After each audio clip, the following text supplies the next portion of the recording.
Go live, dude.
Kufar, Akbar, everybody, welcome to another edition of the Cross and the Crescent discussion group. This is a weekly show streamed live on YouTube. We're here every Sunday from 4 p.m. to about 6 p.m. We might be a little bit early heading out today. I have the whole house full of in-laws, grandkids, and I can hear them out in the living room right now. It was my grandson's birthday yesterday, and I think they just came over to celebrate. So they're popping out there celebrating. I might end up in the proverbial doghouse. So I'm going to have to play it by ear today on what we're going to do. But today we're going to be talking about Hamas, of course, the Hamasholes, and their American-sponsored friends in CAIR, the Council on American Islamic Relations. And what I want to do... Wait, is it Hamas? Is it hummus? Is it Hamas? How do you actually pronounce it? What are you talking about? Hamas? What? Oh, yeah, how do you actually pronounce it? Is it Hamas? I've heard it pronounced different ways. Hamas. Your guess. Look to Jesus. Hamas. Hamas. Okay. Hamas. Hamas. Yeah. Hamas. All right. I don't know. I really don't want to take the time out to look at. They're not worth my time to do that. Especially who they are and what they do. I got a message that popped up here on the left side of my screen that says, "Your guest, look to Jesus." I already invited him up. Oh, it has a echo. Bug that causes echo. Darcy. Yes. Darcy. Can you come up on mic real quick? I want to see if you have an echo. Yeah. Do you have an echo? I don't hear any. I don't hear any She's either. good. So Yeah, you're good. You're solid. All right. Maybe well, our system's throwing you under the bus for some reason. I don't know why they would do that, but anyway. Okay. So what were we talking about? Hamas. Yeah, I saw an article today from Christmas ham sold by Kmart. Did you see that article? And they called it instead of saying Christmas, it said Hamas. And they had to pull them from the shelves. I mean, whoever was in charge of that marketing idea is probably not getting their Christmas year-end bonus, especially at Kmart. I mean, are there even Kmart stores in? I thought they went bankrupt, kind of out of business like Sears. I thought they were closed. I didn't think they existed anymore, to be honest. Yeah. At least not around here where I am. Well, that's why I was kind of surprised to see that. Let me get this thing off of my screen here. No, I don't want that on the screen because it's right on your face, Paul. I don't want that there. How do I get that to come on? Can I just not have one? Do I have to have a logo? No, you don't. You can click on that logo and have it disappear. You just turn it off. How do I turn it on? Click on it. So Click on it. Brad, It'll go off. help me out here. All right. Help me out here. There you go. Voila. There you go. How'd you do that? Okay.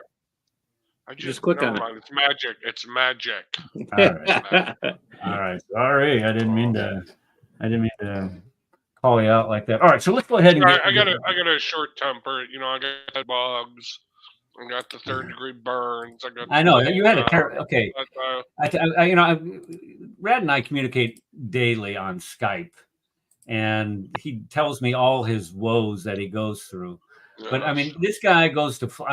I'm not going to share all the details with you, but he goes to Florida. Well, I rode to Georgia to see a friend of mine, and then my friend's like, "Go to Florida," because the wife was looking at me funny. So she's like, "No, you can't stay here." She's like, "No, you should go to Florida." So I went to Florida. I rode all around Florida, and it was cool until it wasn't, because then I stayed at the Hooker Motel, which I didn't know was the Hooker Motel. I got bed bugs, and I rode to this beautiful beach because everybody said you got to go check out this beach called Honeymoon Beach. So I rode out there, and I got a flat tire in the motorcycle. Then I got a 3rd-degree burn on my arm, which is possibly now infected. I'm going to lose my arm. And then I get to Uber back to the hotel, and they say, "Oh, that's the Hooker Motel. And there was a murder there last week?" And I'm like, "Oh, great." And I call the shop that's supposed to fix my motorcycle the next day, and they're like, "No, we can't get to it till next week, Tuesday." So I had to cancel my flight. So I've been stranded in Florida, not at the Hooker Motel. I got a different motel, but it was cool. I was stranded in Florida for the past 2 weeks. Oh, and then I fly back on this airlines that literally the front bathroom was flooded with some kind of liquid. I don't know what that liquid was, but it was a liquid. It was splashing all around when I was trying to go to the bathroom. And I landed, and it was cold. They told me I had to walk 2 miles to get my luggage. And I get there, and the luggage is not even unloaded yet. And I had to wait until 10:30 at night to get my luggage. Where did you take a plane to? Hey, were you in Timbuktu? Then this is at O'Hare Airport. Then I walk out. I'm like, "Where can I catch an Uber?" They're like, "Go right outside." And this dude comes up and he's like, "You here for Uber?" And I'm like, "Wow, this is magical. The Uber guy's here." He's like, "I take you half the price of Uber. Come with me." I'm like, "No, you're not no." So then I had to go take a train to go where the Uber guys picked me up. I finally got an Uber and went home, but now I got a bad head cold. I'm not feeling too good. So, yeah. Oh boy, that's rough life. Yeah, but telling me all these things, and then yesterday he sends me a picture of the 3rd-degree burn. It looks like he's got leprosy or something. Yeah, it's falling off, man. What the heck is wrong with you? What else? But other than that, it was cool, funny. man. Florida is the place to be, man. I am definitely moving there. But not moving to Georgia. Okay, let's get rolling on this before we lose the audience. Okay. All right. So today we're talking about CAIR and Hamas being tied together. Hamas, we already know what they are. They are a terrorist organization. I think even the United Nations designates them as a terrorist organization. What I was noticing about the United Nations, they themselves ought to be considered a terrorist organization.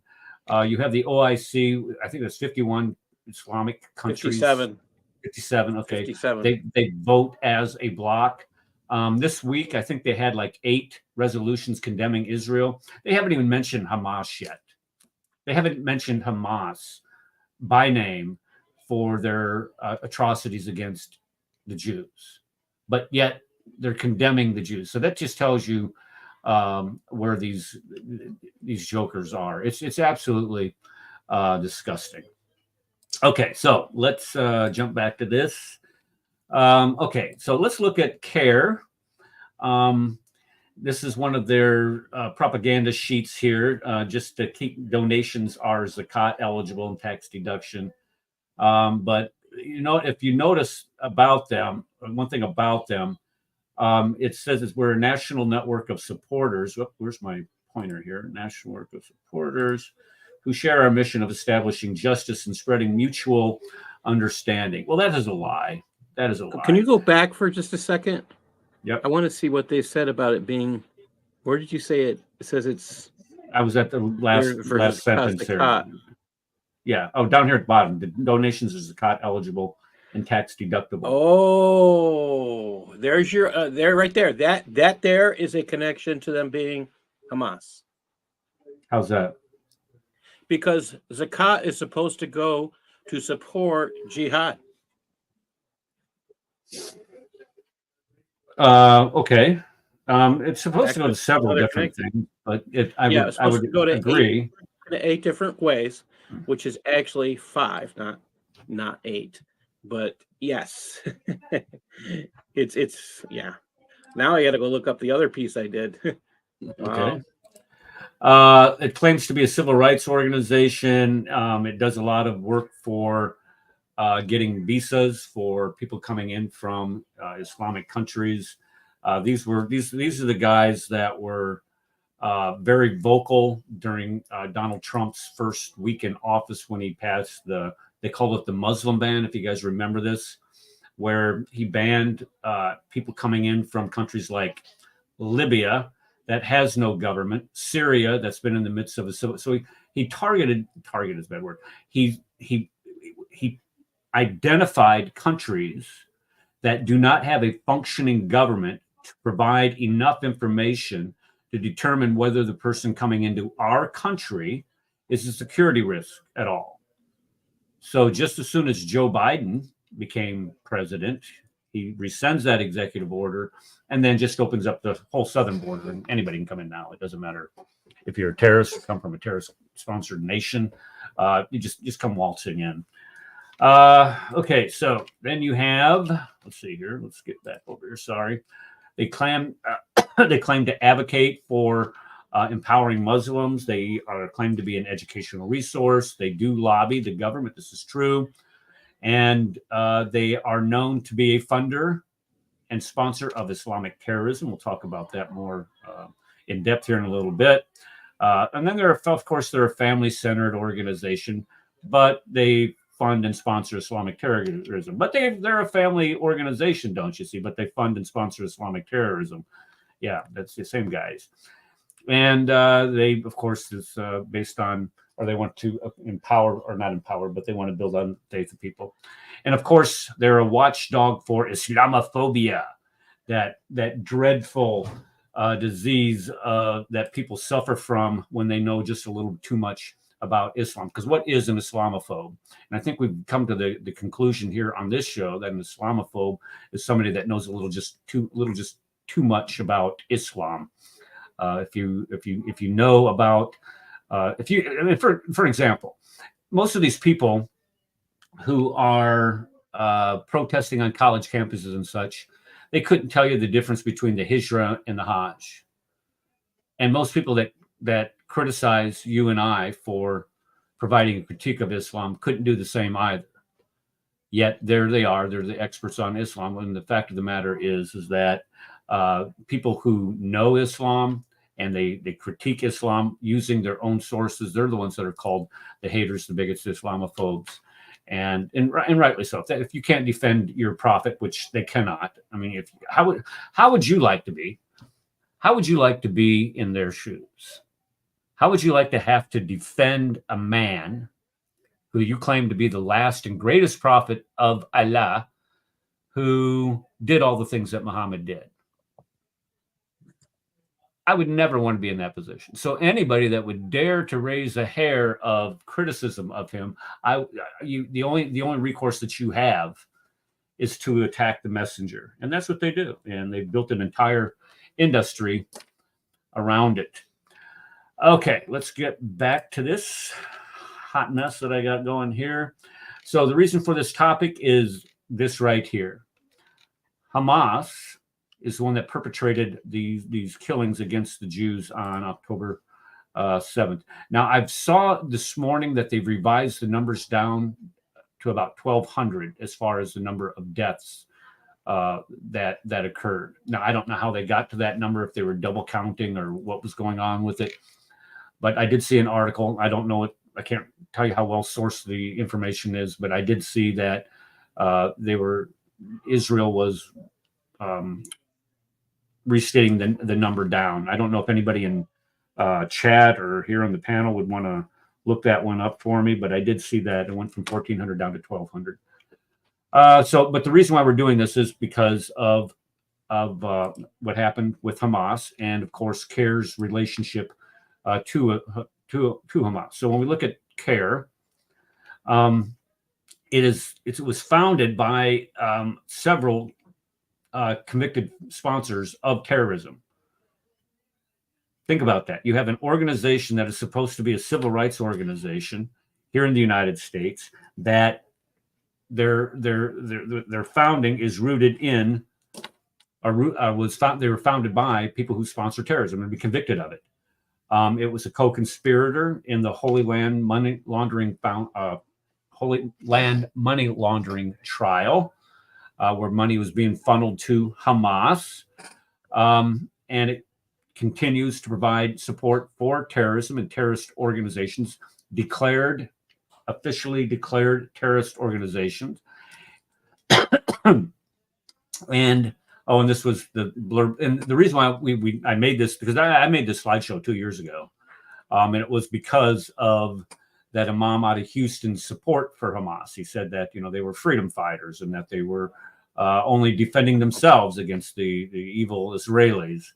And then this is an organization and it's profoundly anti-Semitic and anti-American, and we're going to be looking at all the examples of that. Even Charles Schumer, the left-wing Charles Schumer, there's no left leaning about it. He's even says that CAIR has ties to terrorism and intimate links with Hamas, and he is the Senate Majority Leader. So if the Senate Majority Leader, regardless of which party, especially if it's a Democrat, says that it has links to terror, you could probably bet that it does have links to terror. Now, the FBI counterterrorism chief Oliver Rebel said that the Islamic Association for Palestine was a front organization for Hamas, and he linked this in 2004. So this is right at the time I retired from the Army, I guess. And this, we'll see, they found him liable for $156 million in damages for its role in aiding and abetting Hamas in the murder of an American citizen, David Boyem. It was also Randall Royer, its communication specialist and civil rights coordinator. He's indicted on conspiring to help Al-Qaeda and the Taliban, who were our biggest enemies at the time, to fight against our soldiers in Afghanistan. And he pleads guilty to a lesser charge, firearms charges, and he's sentenced to 20 years. So the question then becomes, folks, who gets 20 years for a weapons charge? Nobody. So this plea deal that this guy got was, he's not going to plead guilty to terrorism because the sentencing requirements, the mandatory minimum. The same amount of time. No, the minimum is 20. Yeah. So he gets, if he pleads guilty to the weapons charges, he doesn't have to face I'm trying to do two things at once. I am not good at doing two things at once. He doesn't get the monitoring after release. That's what it is. That's all. Because that monitoring lasts a lifetime, does it not? It can. It depends on the. Well, there's one of them. I think there's one of the charges that I saw that the monitoring is a mandatory lifetime monitoring, where you're on parole essentially for the rest of your life, or probation. You're on a list is what they were trying to complete a list, and that I don't think has been legislated, unfortunately. Okay. Gashan Ilashi, he's convicted in 2004, for shipping computers through their Dallas business to Libya and Syria. Yeah. Okay. And both of these countries were designated state sponsors of terrorism. And him and his brothers were convicted of knowingly doing business with this Marzouk guy, who was a senior Hamas leader and a specially designated terrorist. And I don't know if he continues to face charges. He provided $12.4 million to Hamas while he's running the Holy Land Foundation. I'm sure that they've somehow resolved whatever charges that he was facing at the time. Then you have Fagi, Community Relations Director, pleads guilty. Now, all these guys are some founding members of CAIR, folks. That's what we need to understand. Is all of these guys? I mean, all of these guys. It's like a brood of vipers. All of these guys are founding members of the organization CAIR. You know, a civil rights organization dedicated to protecting the civil rights of Muslims in our country and helping them with visas and fighting, the evil Islamophobes. This is their founding member, what their founding members have done. They all went to jail. Oh, thank you, Rand. Yeah. Wait a second. Isn't there a recording? Was it CAIR, or was it or was it a Palestinian organization where the FBI was monitoring them back in the late 80s, early 90s? I think it was in St. Louis. Yeah, it was. There was a wiretap on the IAP, and the FBI recorded that they were using the word Hamas backwards, not telling. Shema, right? Yeah, I saw that. Sama. They were saying, but you can't say we are Sama. I mean, they're saying things like this, all recorded. The FBI knows who they are. The problem is they refuse to act. Part of the issue is we haven't yet outlawed the Muslim Brotherhood in this country. Well, I was thinking of another one where they actually were sitting on them for other things, for terrorism-related things, and they just had the house wired, and it was a passive wire, you know what I mean, where the agents would come in, they would listen to it like the next day or whatever, they would log it, and they recorded them doing an honor killing of the daughter because she dated him. I remember something on those lines. I'll see if I can look it up and find that real quick. But, let me just throw this article up here. Let's see here. Let me see if I can get this up here on the screen real quick. This is an article that was published. When was this published? November 8th, 2023. Where it talks about Hamas ally CAIR has been operating with impunity inside the United States for 30 years. So this isn't anything new. This is Nihad Awad and his co-religionist mensch, Rashida Tlaib, the anti-Semitic pig, and went along with the other anti-Semite, Ilhan Omar, yeah. And it goes on to discuss how they have basically funded terrorism, supported anti-American organizations. This one right here, was this, who wrote this? David Gaubitz. Yeah, who was the guy that was it seemed like he worked for like the Food and Drug Administration, but yet he say something, see something, say nothing, or something like that. Phil Haney. Yeah, Philip Haney. Yeah, that's Phil Haney. He ended up doing a lot of different things. Yeah. Yeah, and then he's the one that said that if I ever commit suicide, don't believe it. And guess what he did? He supposedly committed suicide. Yeah, that guy. But yeah, he was one that pulled the curtain down on what Obama was doing to. One of them was scrubbing the 9/11 report of all references to Islam. And okay, I'm off topic here. All right, shut up, Capper. Get back to it.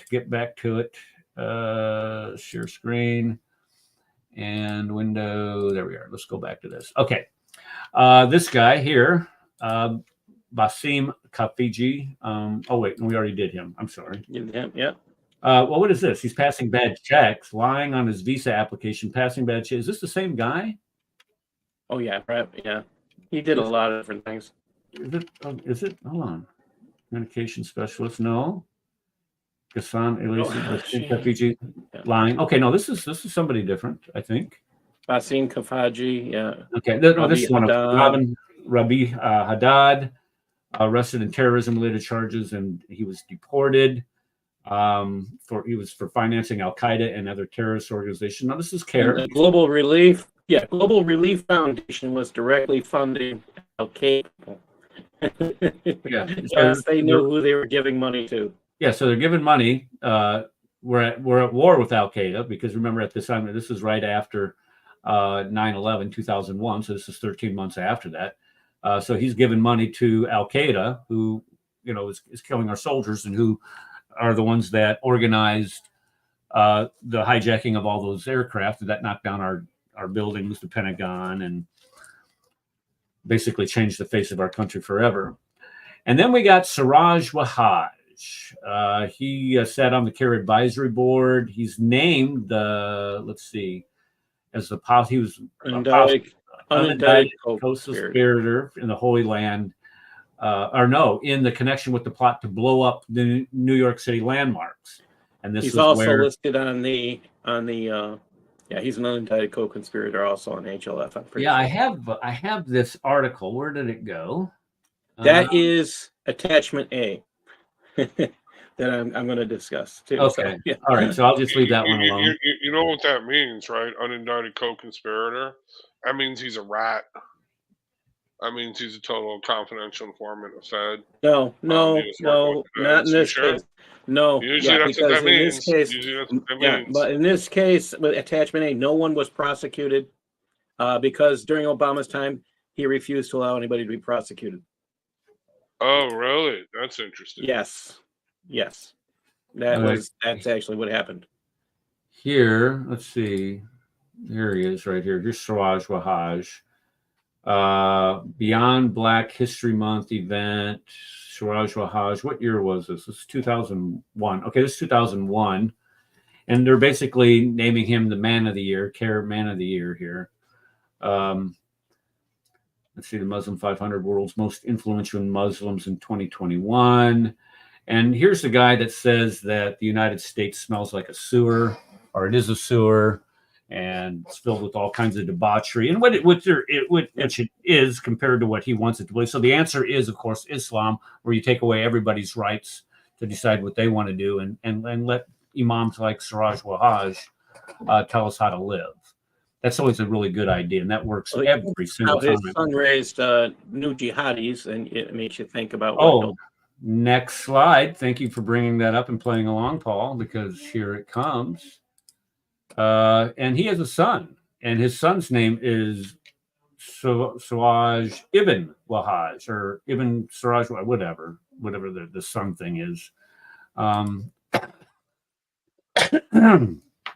Let's see here. And here's his picture. Yeah. Gee whiz, it's a mugshot. Well, why is that? Well, it turns out that he is out in, New Mexico someplace? New Mexico. Yep, right there, New Mexico. And he's got himself a little terrorist training camp going on out there with him and his 4 wives or whatever it was.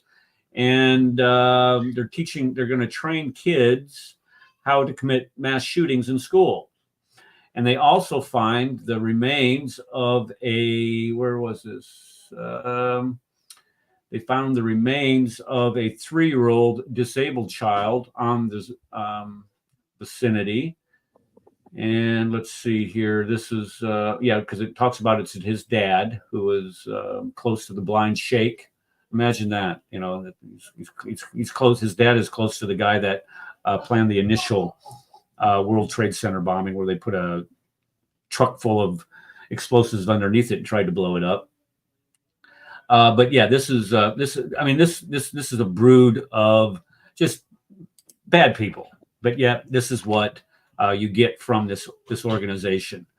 And again, here in the Holy Land money laundering, our Holy Land Foundation money laundering trial, 5 of the leaders were convicted, sending $12 million to Hamas. And the Clinton administration banned any dealings with the terrorist organization.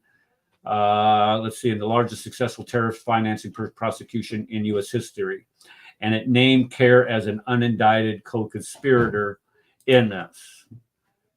Let's see, their national board chairman, Parvez Ahmad, described terror organization Hamas and Hezbollah as, listen to this, part of the political process in their societies, just like the Irish Republican Army and Irish Nationalist Terror Group was part of the political process in their society. So here you have the equivocation or the justification for Hamas brutalizing its population at home, because this is what they do. They're not ruling per se the Gaza Strip. What they're doing is they're taking advantage of the people in Gaza for their own hateful and violent means. Any organization that goes into, like they did, Israel, and then runs back into their country and grabs their children and holds them up and screams at you, don't shoot, you don't want to kill innocent women and children, are a bunch of cowards and pieces of garbage. And that's what these guys are. And the idea that today on college campuses, you have people defending them, or in the United Nations, not even mentioning them in their condemnation of those attacks, is absolutely unconscionable. They are some of the biggest pieces of garbage that are walking the planet. Red, I can hear you breathing readily. What's up? Yeah, sorry. Can I? Yeah, it's cold. Can I comment on that? Yes. Yeah. Yeah, I need oxygen, but no. Yeah. So no, I want to comment on that. So it is quite shocking to see these mass demonstrations the world over. I mean, I am totally shocked at this. I mean, this is hundreds of thousands of people in cities all across the world. This is definitely being funded. Okay. Ben Shapiro in the Daily Wire, they discovered that in London alone, one of the funders is coming from a Hamas actual operative, one of the multi-billionaires of the Hamas leadership. Okay. I tried to find the article, but I couldn't. But if you go to the Daily Wire or just listen to Ben Shapiro's show like last week sometime, I know I'm giving you a lot, but they actually named the guy's name and I couldn't find it. But it's definitely being funded by that. But here's the other thing that people are not understanding. Look at the ages of these young non-Muslim people, these LGBTQ plus I people. These, not even the LGBTQ plus I people, but these non-Muslim, non-Arabs that are out there, because that is the majority of them in the United States and in London and Britain. Well, maybe not London, but in the United States. Okay, these are very young college students or teenagers. They were not born during 9/11. Do you see what I'm saying? They were not even born then, or if they were born, they were only 2 or 3 years old at the time. So they have no idea, okay? But if you look at the words and phraseology that they are using, okay, colonialism, imperialism, okay, capitalism, they actually believe that Israel, if you listen to them, you can just listen to them, they will tell you that they actually believe that Israel was set up by the West as a colonial power, okay, to control capitalism in the Middle East and steal all the Arabs' wealth and resources. This is what they taught. This is what they actually believe. This was taught to them in the school system, Eric and Paul. Okay, I'm serious. This was taught by these lefty teachers. Okay, all right, in the public school system and later in colleges being reinforced. So they're not out there for Hamas. They don't care about Hamas. They don't even know anything about Hamas. Look at the interviews that the people are asking. Do you know that Hamas is doing this? No, I don't know anything about Hamas. I just know that Israel is a colonial state, an imperialist state set up by the capitalist West, and we must defend. They actually say this is what decolonization looks like. That was their chant. Oh, by the way, here's another thing. Hamas is actually green fighters. Do you know that? Because they use electric paragliders to glide in. They didn't use gas-powered ones. I am not making that up, dude. They actually are saying this. Greta Thunberg is pretty much saying this. No climate justice on occupied land. Okay? They actually believe this. So this is the thing that they're doing, but they don't understand because they don't understand because they just don't understand. They don't know what they're doing. And this is where I say, this is where I honestly say we laugh at them. Rightfully we should. We mock them. Rightfully we should. These LGBTQ plus I people and all these people coming out that they're for Palestine, they're for Hamas, blah, blah, blah. Yeah, and they would be the first to be killed. You know what I mean? Thrown off tall buildings, set on fire, burned alive, whatever. Okay? Here's the thing. They don't have a purity problem. And this is why the left wins. Because they have no problem. In other words, to the left, anti-imperialist communists, Palestinians, Hamas, that's just a tool. They will use them. And the Hamasites, the the Palestinians, they're going to use the left. They will use each other to achieve a certain political goal. And then when that political goal is achieved, they'll fight it out and work it out, the rest of the way. But bottom line is this. This is coming, the massive amount of funding for these protests, because these protests cost a lot of money. They take a lot of money.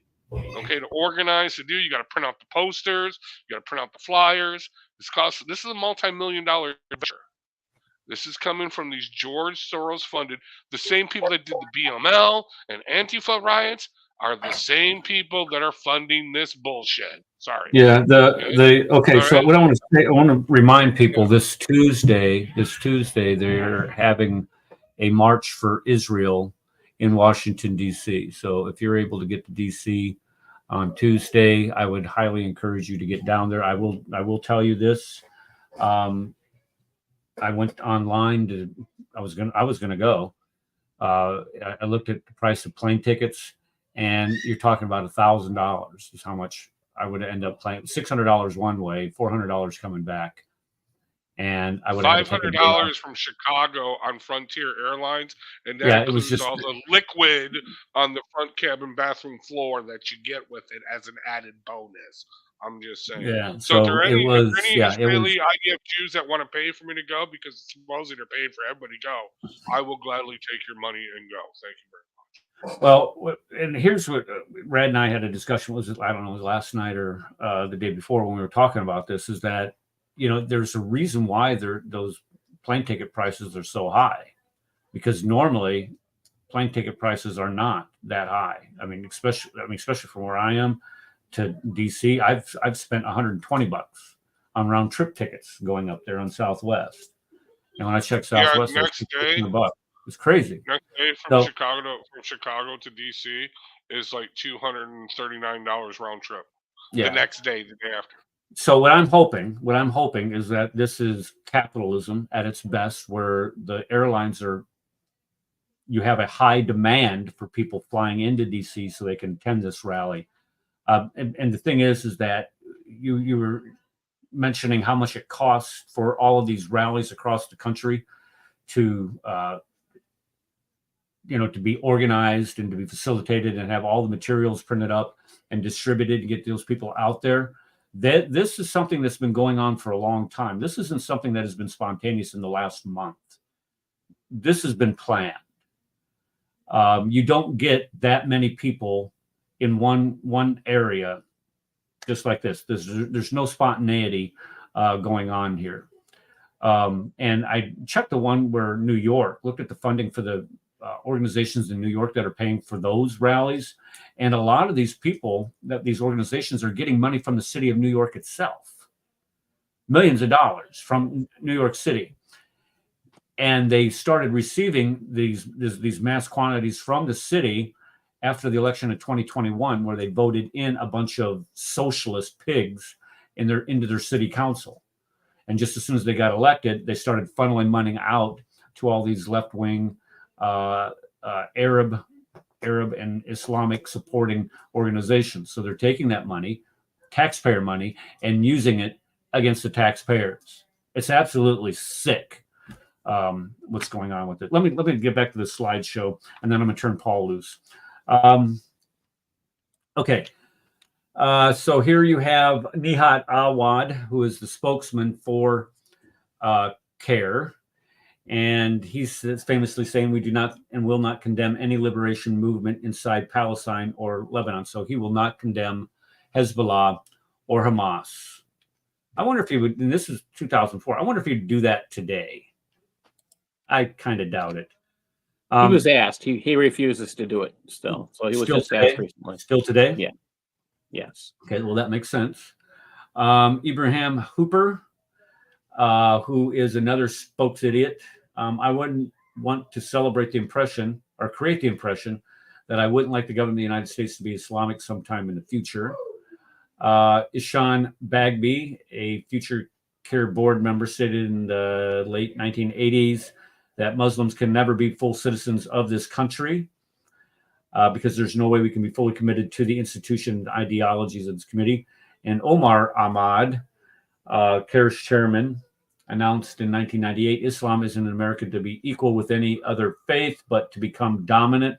The Quran should be the highest authority in America, and Islam the only accepted religion on earth. Think about that just for a second. The Quran should be the highest authority in America, and Islam the only accepted religion on earth. It gets. We're going to keep going. This was that was a YouTube. This is what got me initially going on CAIR was, and its ties to Hamas was that show that Imam did supporting what Hamas was doing to Israel, shooting rockets at them. I don't have a problem with that.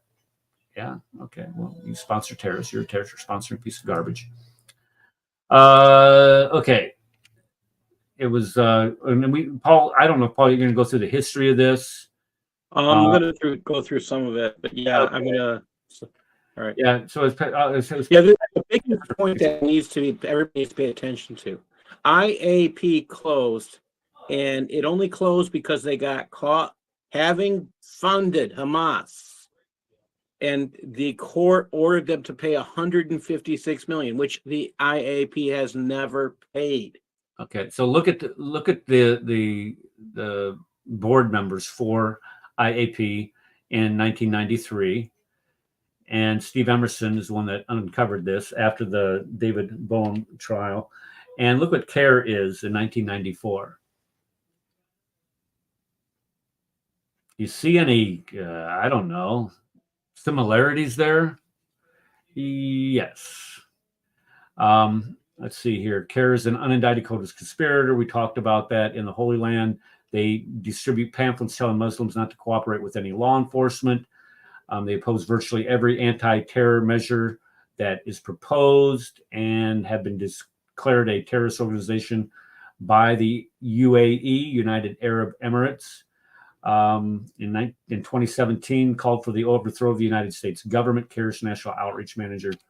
So, and this is a very famous pamphlet they were passing out. I think it was in Dearborn. They pass it out wherever they think the FBI is acting, and that's not just California. They pass that out. Okay, so it's nationwide. We must realize the foot on the necks of the black and brown people of this nation is the same foot and the same knee that is choking the Palestinian people. I add the liberation of the oppressed in America and in Palestine is intertwined. Yeah, very nice. And then you have this rat says, I stand by what I said. In order to defeat the evil Zionism, we must realize that the foot of the necks of the black and brown people of this nation is the same foot. Okay, so Nihad Awad was just parroting this guy. Zionism is racism. Really? Okay. And the same powers that oppress the ones here in America are the same powers that oppress Palestinian people. But in order for us to stand up, we must do so united. We must do it together. Nihad Awad. This was that guy that went to his car for a knife. And CAIR financed a lot of the protests back then, the quote Black Lives Matter groups. So they've actually come out and said we are BLM. So yeah, CAIR took credit, whether they deserve it or not. They took credit for financing a lot of the protests back then. Yeah, the whole thing is to create disorder and chaos. That is actually from the Communist Manifesto and Rules for Radicals. Okay, you create the disorder, you create the chaos. Okay, and then once the chaos is created, you want the government then to totally, completely crack down so they can cry oppression. Okay, and at the same time, you're gaining power to fight this oppression, which is why we have these lefty Democrats that have risen to power, like Cory Bush, Ilhan Omar, Presley, the other Bush, or the other Cory. I don't know. I mean, all of them. The Jihad Mob Squad. Okay, and that's what they're there for. They're there to create chaos. They're agents of chaos. Okay, so you had a guy praising God that because 52% of Americans say Jesus isn't God now. So ilaha, there's no God. Very good for you. 52% of them that they interviewed are probably Muslims. That might be true. Islam doesn't allow for a Muslim to pray that God forgive or grant heaven to a person who clearly rejects God and his messenger. Hence, it is unlawful to say rest in peace about a person who died rejecting Islam. Hoping that God might be kind to them is different. Wow. Okay. Yeah. Bismillah, 75 years ago, the government perpetrated a horrific crime against humanity, dropping nuclear weapons on Hiroshima and Nagasaki. Was a racist act of state terrorism, not a legitimate act of war. And this guy's an idiot. My cousin wouldn't be here. Yeah, go ahead. Yeah, well, this guy's an idiot. Yeah, we would have lost another 100,000 men going into Japan trying to subjugate them. That was a low estimate. That was their. I mean, we didn't know how many we were going to lose. That's right, and this is after we've already lost 400,000 men in 4 years. And this guy says it was racist. Screw you. Okay, they and the horse still flying. After I'd rather the have our second bomb was dropped, they were still flying they were flying kamikaze runs into the ships. Yeah, and here's the reason why is these are their first suicide bombers. The Japanese were. They thought the emperor was God, and so they're obeying, trying to do everything for their emperor. That includes killing themselves. Why not? This is what silly belief systems get people to do, just like yours. Oh, if I kill somebody, I can get 72 versions. Oh, wait. What an idiot. No, here's what the kind thing. Of Here's the thing. That? Wait, let me just say this, and I'm sorry to interrupt again, but let me just say this. I've noticed there is this pattern to this when it comes to these online jihadis, like Muhammad Hijab, Jake the Metaphysician, and the new one, Hikachu.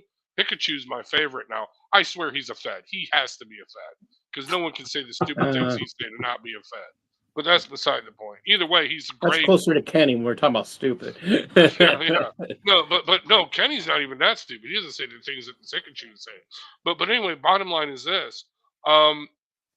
Here's the thing. I've noticed there's a pattern. Okay, so the Palestinians or Hamasians or Gazanians, whatever you want to call them, the jihadis, the Muslims, whatever, they attack and they kill a bunch of Jews. Immediately after, as we showed in the show, they were celebrating this, right? They were praising Allah for this. Allah forgive them for their wrongs, okay, that they may have to do under duress. Blah, blah. They said they were praising this. And then they were saying the standard line, and I think this is the most stupidest thing whenever I hear someone say this.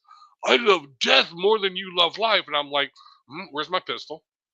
We can give you your greatest desires right now, dude. Not a problem. Because as much as you love death, I want you to die, you fool. Okay? I mean, it's that simple. But we love death more than you love life. And life for us begins at death. And then, once Israel, the West, responds, they start bringing out what I call their jihad porn. They love to bring out their dead Palestinian babies. So then it goes from, oh my God, look at all the death. But you love death. You say that life begins at death. Why aren't you celebrating this as the leader of Hezbollah does? Okay, I mean, the Israelis are making Gaza an Islamic paradise with all the death. You know what I mean? Okay, but so then it goes to, oh no, don't kill us! Ceasefire now! Do you see what I'm saying? I mean, no, it is totally and completely ridiculous. I'm saying, dude, you love death. Here's your death. There you go. Here's a great tweet. Here's a great tweet. Let's see here. Let me bring this back up here. This great tweet here. Golly, doggone it. Let's see. This one right here. As Muslims and as human beings, we know, that evil is never necessary. I wonder what he would say now.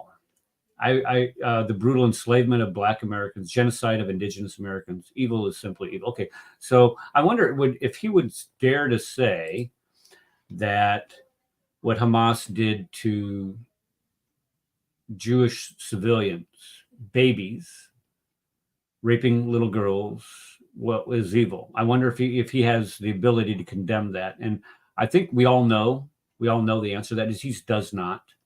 They talk. We can use his words and say indigenous peoples. Okay, who lived in Israel? Oh, the Jews. What did Islam do? It invaded the indigenous peoples in 56 countries, slaughtered them and raped them. Oh, I thought you just said it was never right. Right. Yeah, that's exactly. I mean, he's decrying the very same things that Muhammad did and the first supposed rightly guided caliphs that nobody outside of Islamic history ever mentions for some reason. I wonder if they fabricated that too. All right, and let's go back to and I have 10 facts about CAIR, and then I'll be done. Number one, and Sharon sent me a really good email this week about this, but CAIR was created by the Muslim Brotherhood. It has about 5,000 members, despite a membership fee of just $10, which is really weird. It represents the opinions of only about 12% of Muslim Americans, according to Gallup poll. It gets financial support from foreign powers who have also provided direct support to bin Laden, Al-Qaeda, and Hamas. Has solicited money from sponsors of terror and received financial support from convicted terrorists. Its founders have praised terrorists to Muslim audiences and said that suicide bombers are acting on behalf of Islam. It has raised funds for terrorists under the guise of helping 9/11 victims. Its board members have called for the overthrow of the United States government and the imposition of Sharia, and is suggested applying Sharia to include the death penalty to those who criticize Islam on the internet. Good luck with that one. I dare you. I double dog dare you. Let's see here. Not happening in the States. At least 15 high-level CAIR staff members have been under federal investigation because they have ties to terror organizations, and it discourages Muslim Americans from cooperating with law enforcement. So here you have CAIR, who is nothing more than an Islamic front group, parading itself as some type of civil rights organization, and has done nothing but try to undermine United States policy and promote itself or promote Islam as a dominant religion in this country.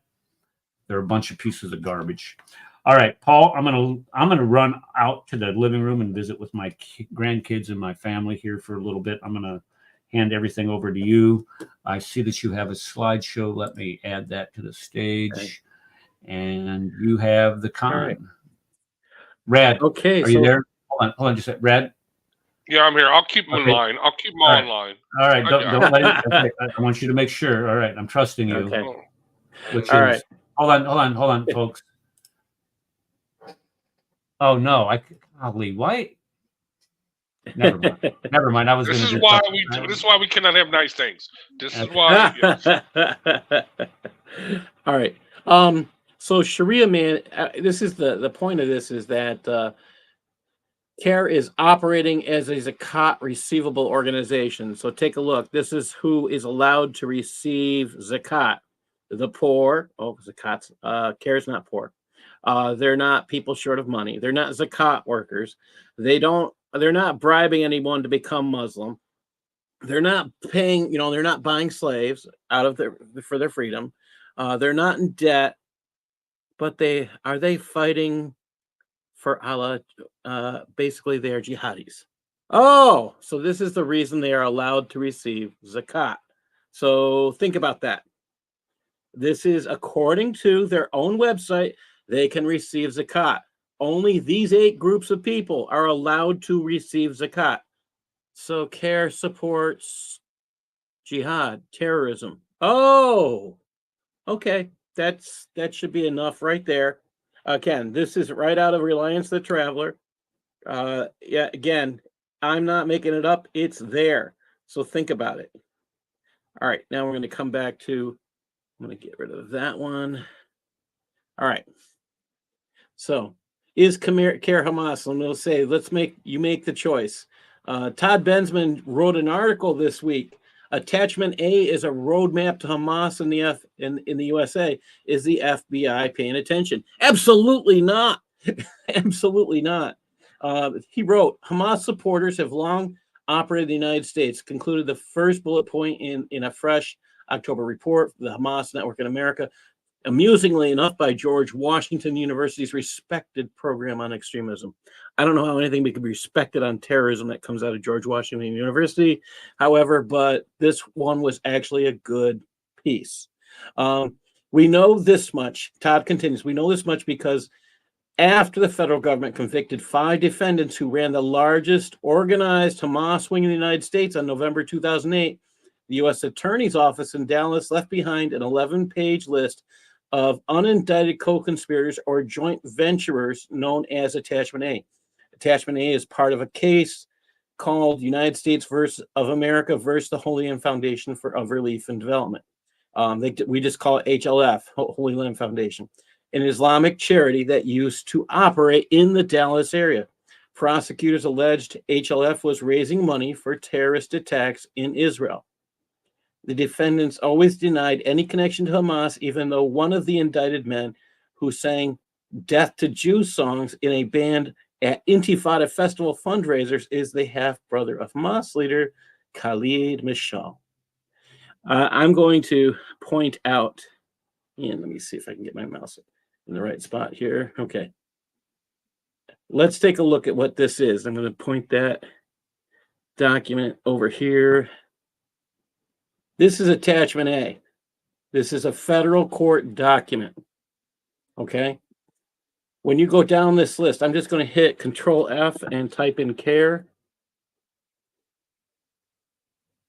Notice it appears on this list, Council on American Islamic Relations.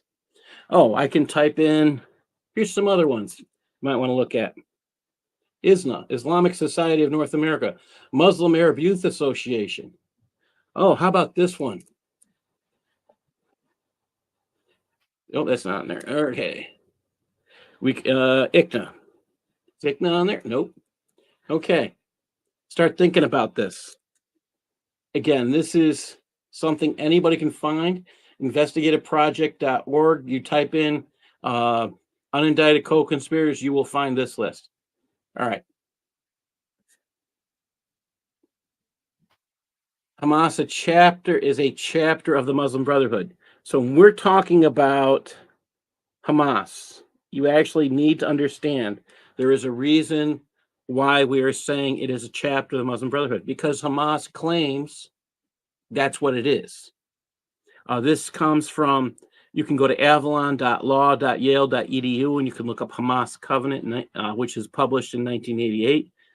This is their founding document.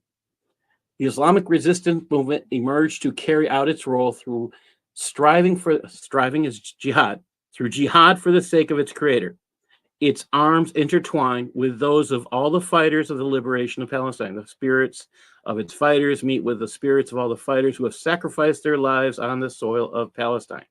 The covenant of the Islamic resistance movement, Hamas, clarifies its picture, reveals its identity, outlines its stand, explains its aim, speaks about hopes, and calls for support, adoption, and joining its ranks. Our jihad, that word struggle is jihad, against the Jews is very great and very serious. It needs all sincere efforts. It is a step that inevitably would be followed by other steps. Now, remember, the word jihad is in here repeatedly, and CAIR is receiving money for zakat, and the only way they can do that is if they are a jihad organization, because they didn't fit the other 7 bills. All right. It says this movement is but one squadron that should be supported by more and more squadrons. This was part of the reason for this. This is, again, the beginning piece. Article 2 says the Islamic resistance movement is one of the wings of the Muslim Brotherhood in Palestine. It's a chapter of the Muslim Brotherhood. That has to be understood. It is stated within Hamas's covenant. What is CAIR? It is a piece of the Muslim Brotherhood. Oh, does this make CAIR a chapter of the Muslim Brotherhood? Very, very similar. Article 7. It says here, Muslims who adhere to the ways of the Islamic resistance movement, Hamas, spread all over the world, rally support for it, and its stand, strive together, enhancing its jihad. The movement is a universal one. Oh, was that the purpose of the Hijra, to bring hundreds of thousands of Muslims here so you can have a universal jihad? Are you catching this? On this basis, the movement would be viewed and evaluated, and its role be recognized. He who denies its right, evades supporting it, and turns a blind eye to the facts, whether intentionally or unintentionally, would awaken to see the events have overtaken him with no logic to justify his attitude. If you shut your eyes, guys, these guys are taking over. That's what Hamas is saying. I go to Article 12.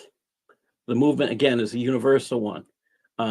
It says, he who denies its right, evades supporting it, and turns a blind eye, whether intentionally or unintentionally. We just read that.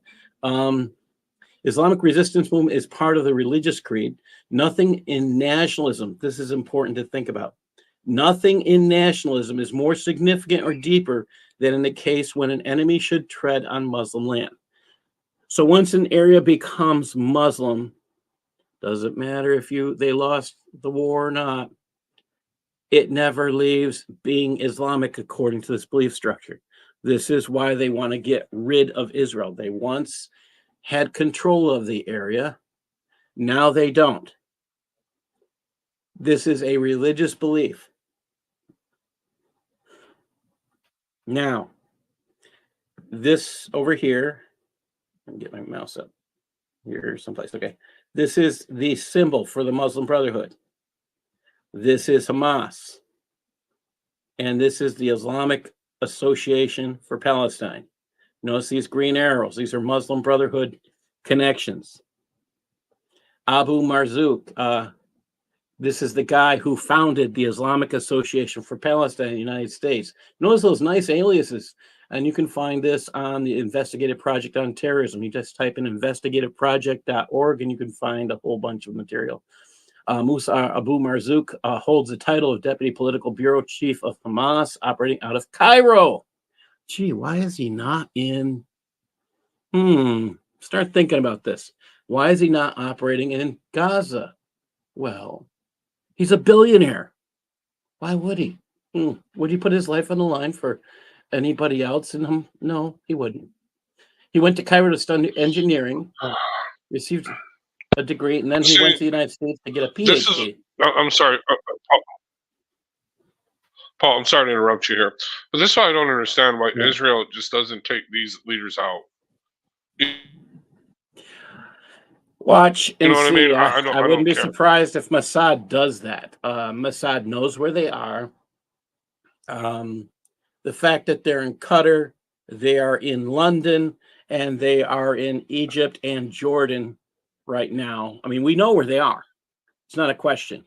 It's not the world knows where they are. They're openly showing it.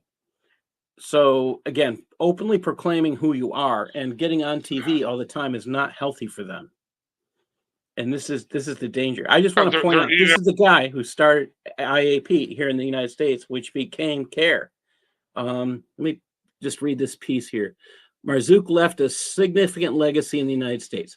During his tenure in the United States, he created an extensive network to support Hamas terrorist activities. When he left, by the way, he had already taken part in plans to kill, I think it's 47 people in Israel. 47 people. There's an actual number you'll find on it. I think this is the guy that's funding this stuff in London. The protests in London. No, this is not the London guy. This is not the London guy. Yeah, there's another guy. Okay, he might be out of. There's another guy in London. All right. Keep thinking about this. This guy is. Yeah, I'm going to show you a video of this guy next. All right. Oh, I didn't make sure sound worked. Hold on. I did not. Hold on a second. I forgot to make sure the sound works. Sorry about that, guys. And let me get back here. That is my fault. I did not set it up for sound. So forgive me. Share screen. And I totally forgot I had sound in this.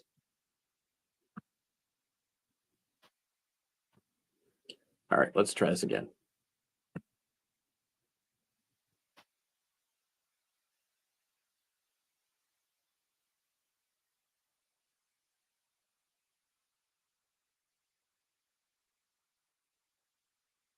Oh, yeah, he is in the المدنيين UK, I guess. الذين قتلوا You could be right.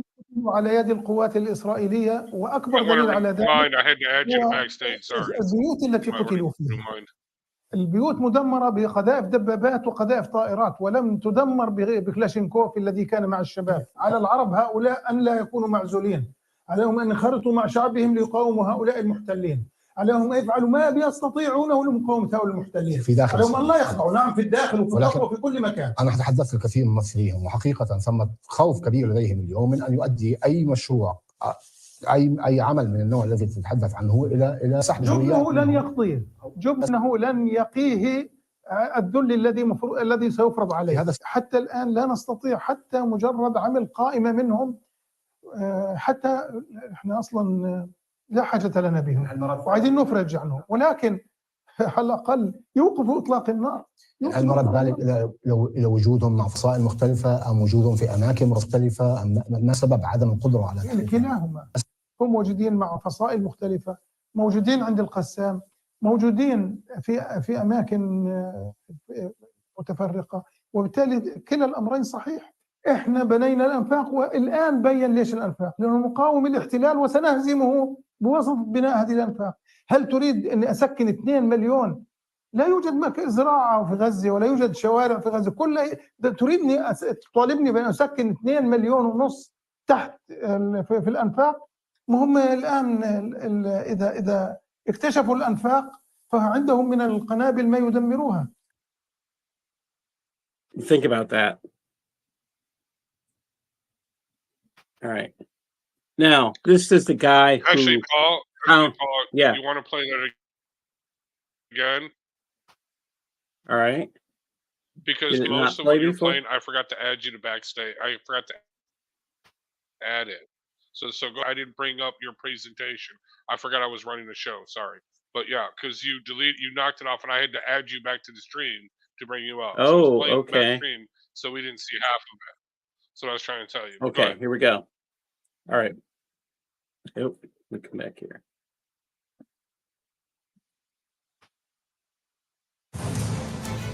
Again, this is Musa Marzouk. Yes, he is the guy and one of the Hamas agents in the UK.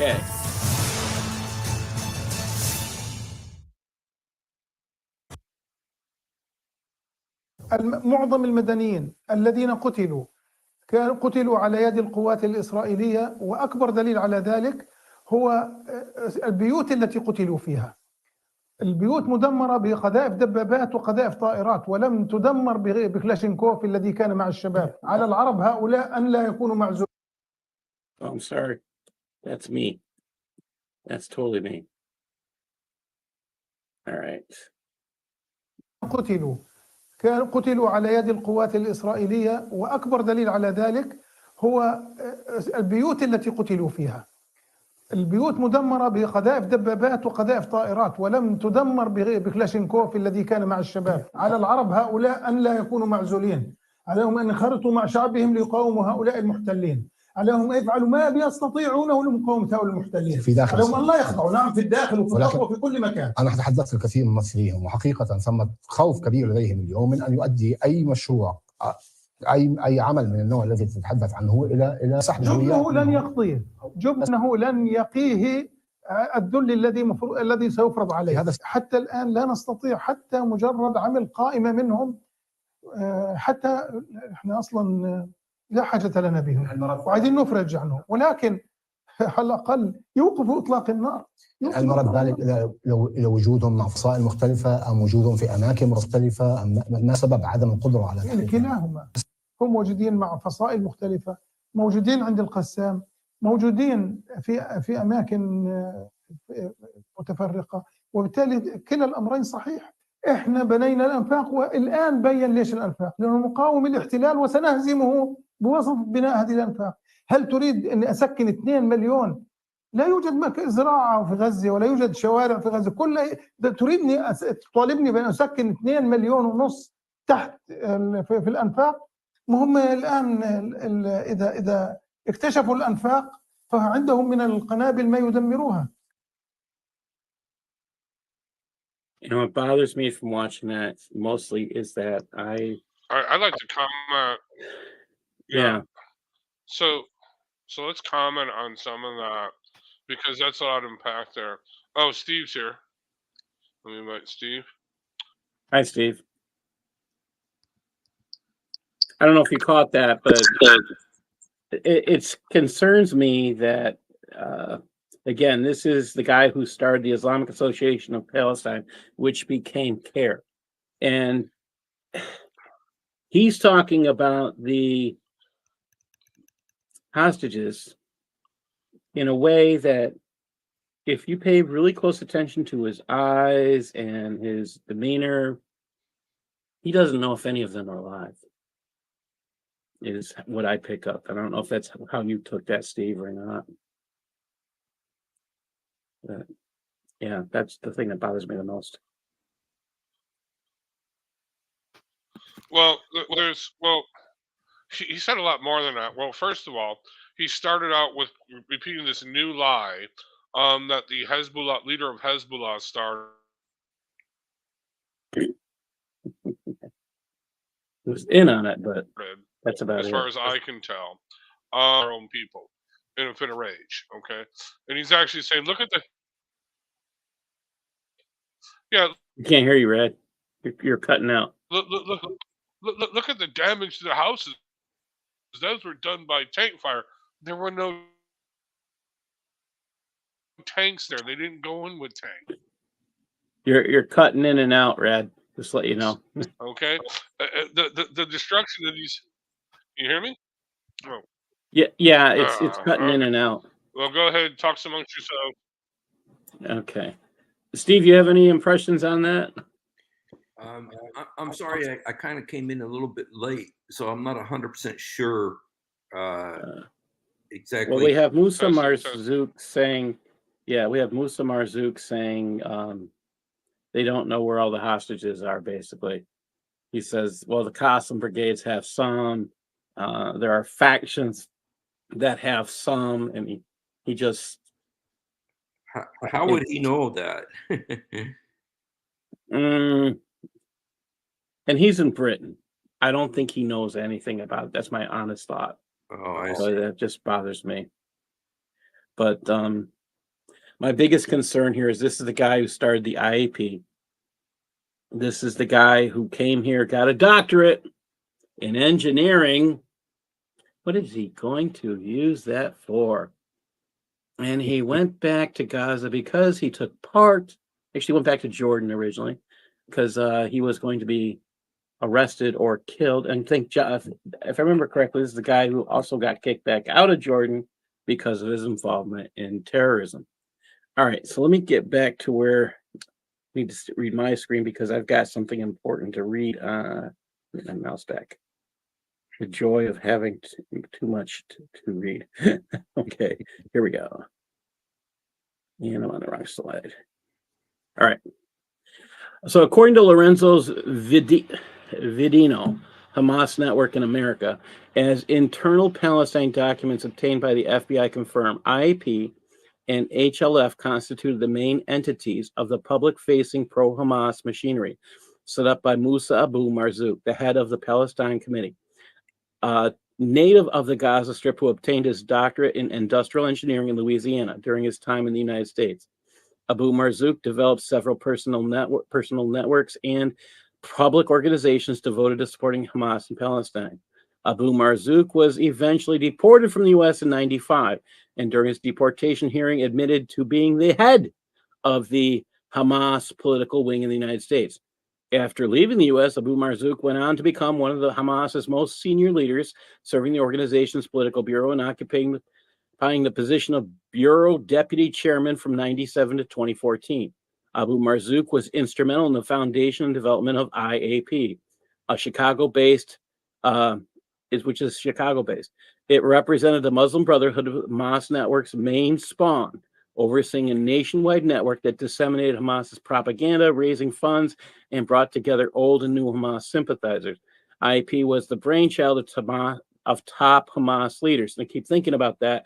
You can't separate CAIR from the IAP. And yet it was all created by the top Hamas leaders. It was founded in 81 under the supervision of Khaled Mashal, who later became the head of Hamas Political Bureau. In fact, that highlights the importance of the U.S. support network for Hamas, CAIR.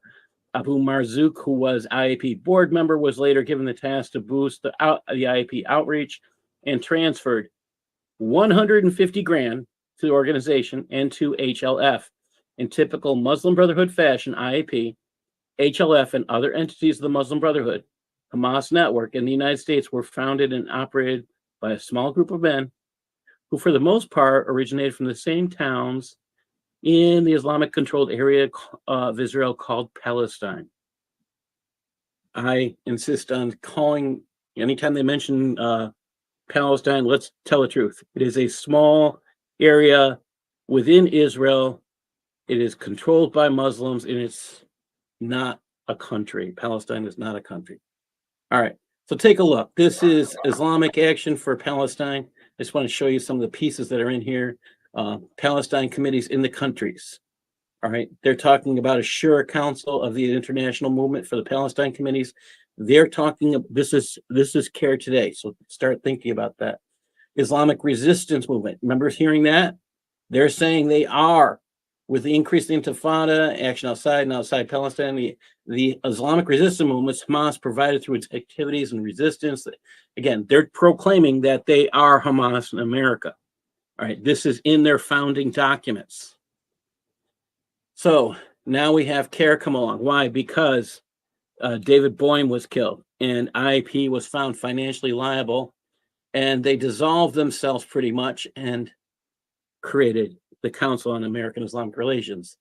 As Eric showed you, these four men, you can also find this chart on the page 45 of David Galbit's and Paul Sperry's book, The Muslim Mafia. Look at that. Omar Ahmad, Rafiq Jabbar, Nihad Awad, who is now the president, Ibrahim Hooper, I think is a VP these days. I'd have to go double check that. Oh, yeah. IAP was Hamas. Doesn't it look like the same leaders of Hamas in America, IAP, are the same leaders of CAIR in the founding? So, yes, let's think about that. Now, Eric mentioned the terrorism finance, the largest terrorism finance trial ever, the Holy Land Foundation. And they gave $5,000 to CAIR, but they were created as a financer of Hamas. Oh, so if they're financing Hamas, why are they giving money to CAIR? Again, make your own conclusions here. So let me read this piece. During a 2003 civil disposition, CAIR Incorporator Ahmed was asked, "Did HLF give you money to help start CAIR?" He responded, "No." In written testimony submitted to the Senate Subcommittee on Terrorism Technology and Homeland Security's September 10th, 2003 hearing, CAIR Executive Director Nihad Awad also denied that CAIR ever received money from HLF, declaring our organization did not receive any seed money from HLF. However, when the investigative project's Matthew Epstein produced a copy of the check to the hearing, Awad had no choice but to admit supplementary testimony submitted to the Senate that CAIR had indeed received money from HLF. CAIR is a nonprofit grassroots organization, he said. Our only source of income is through donations, and the amount of in question was a donation like any other. But again, HLF was created to finance Hamas. If it's created to finance Hamas, what is CAIR? Well, all right. Well, let me. Can you guys hear me any better now? Yes. Okay, cool. Well, so here's a couple things though. So you're showing a money trail. Okay. You're showing. Okay. Well, you said that they lied to FBI investigators. Right there, they should be in prison if they lied to FBI investigators. Well, they lied to the Congress. It was congressional Congress? testimony. Well, evidently, you can lie to Congress under oath, and yeah, well, evidently you can lie to Congress, and that doesn't mean anything anymore for some reason. I don't know why, but it should. But either way, so you're showing a money laundering trail here, and dude, I perfectly agree with you. Yes, one funds the other. They sit there and they just change names. But this is any criminal organization. This is the Biden crime family. You know what I mean? Whatever you're doing, you're definitely showing a criminal enterprise and a criminal money laundering thing. But I did want to comment on that video that you played, because it was very telling, because that's 2023. And that is the leader of Hamas, and that is the guy, I'm pretty sure, that the Daily Wire identified as the one that is one of the many organizations that are funding these massive protests in London, for instance. And these Yes. massive protests are over the world, okay? But notice what he said. First of all, he repeats the blood libel, that the Israelis killed their own people, okay? And that's what they're believing now, because for some reason, that's what they believe, okay? But more importantly, you mentioned the hostages, okay? More importantly, he's sitting there saying that the hostages are being kept by various factions. But another thing he mentions, thank God we built these tunnels. That's how we can fight the Israelis now. You mean the Israelis that you picked a fight with by killing all of their people? Or let's say you didn't kill all the people, but you took 200 and some people hostage. You know what I mean? You can't have it both ways, okay? But either way, so you're hiding in the tunnels. These people did not care enough to develop. I mean, seriously, Steve's been there. Gaza, well, not now. It's pretty much a parking lot. But Gaza is a beautiful place. It's got prime Mediterranean coastal area. This is a serious beach resort area if there ever was one. They didn't develop that. They didn't sit there and say, "Hey, look, we're not going to kill Jews and Israelis anymore. Thank you for leaving us. But here's what we want to do. We want to develop." They actually, oh, by the way, Steve, I just found this out. I was listening to an old documentary done in like 2006 or 2007. Gaza had an international airport. They actually had an international airport. They don't have that anymore, but okay. But they had it, but they didn't develop it. So in other words, they had an international airport, an airport capable of taking international flights, so they could fly tourists in, so they could fly business people in. In other words, Gaza could have been the dream location. It could have been a Qatar. It could have been, you know what I mean? Anything on the Mediterranean thing. Oh, you know what I'm saying? It could have been a beautiful paradise. Okay? But they didn't fund that.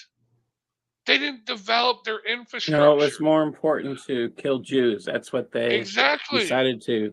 Everything, all that money. In fact, they still pay. Hamas as part of this network where you pay people who kill Jews. You pay people who commit murder. You pay people who barely survive after attacking Jews. So again, this is Hamas. This is the reason why these people are not allowed into Egypt. They're not allowed into Jordan. They're not allowed into Lebanon. No Muslim country will take them because they believe they are terrorists. All of them. That's what. It's not what we believe. It's what the Muslim countries are saying about this group of people. I think it's more diabolical on that. And Steve, correct me if I'm wrong. I think it's honestly they want to keep those people there because they want to keep them there to suffer. So they can point like Steve I think mentioned a while ago. Whereas Egypt said they would go to war if they came because they believe they would cause national security. Jordan said it too. They would go to war with Israel if you dared put them in their country. Yes.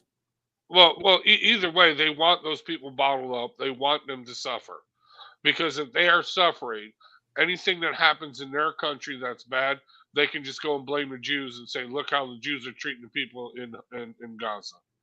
Okay, I mean that's about they want these people to suffer. These are pawns in their chess game of control. Dude, I'm seriously, I need to Trump. Seriously, I mean this can easily be fixed so easily.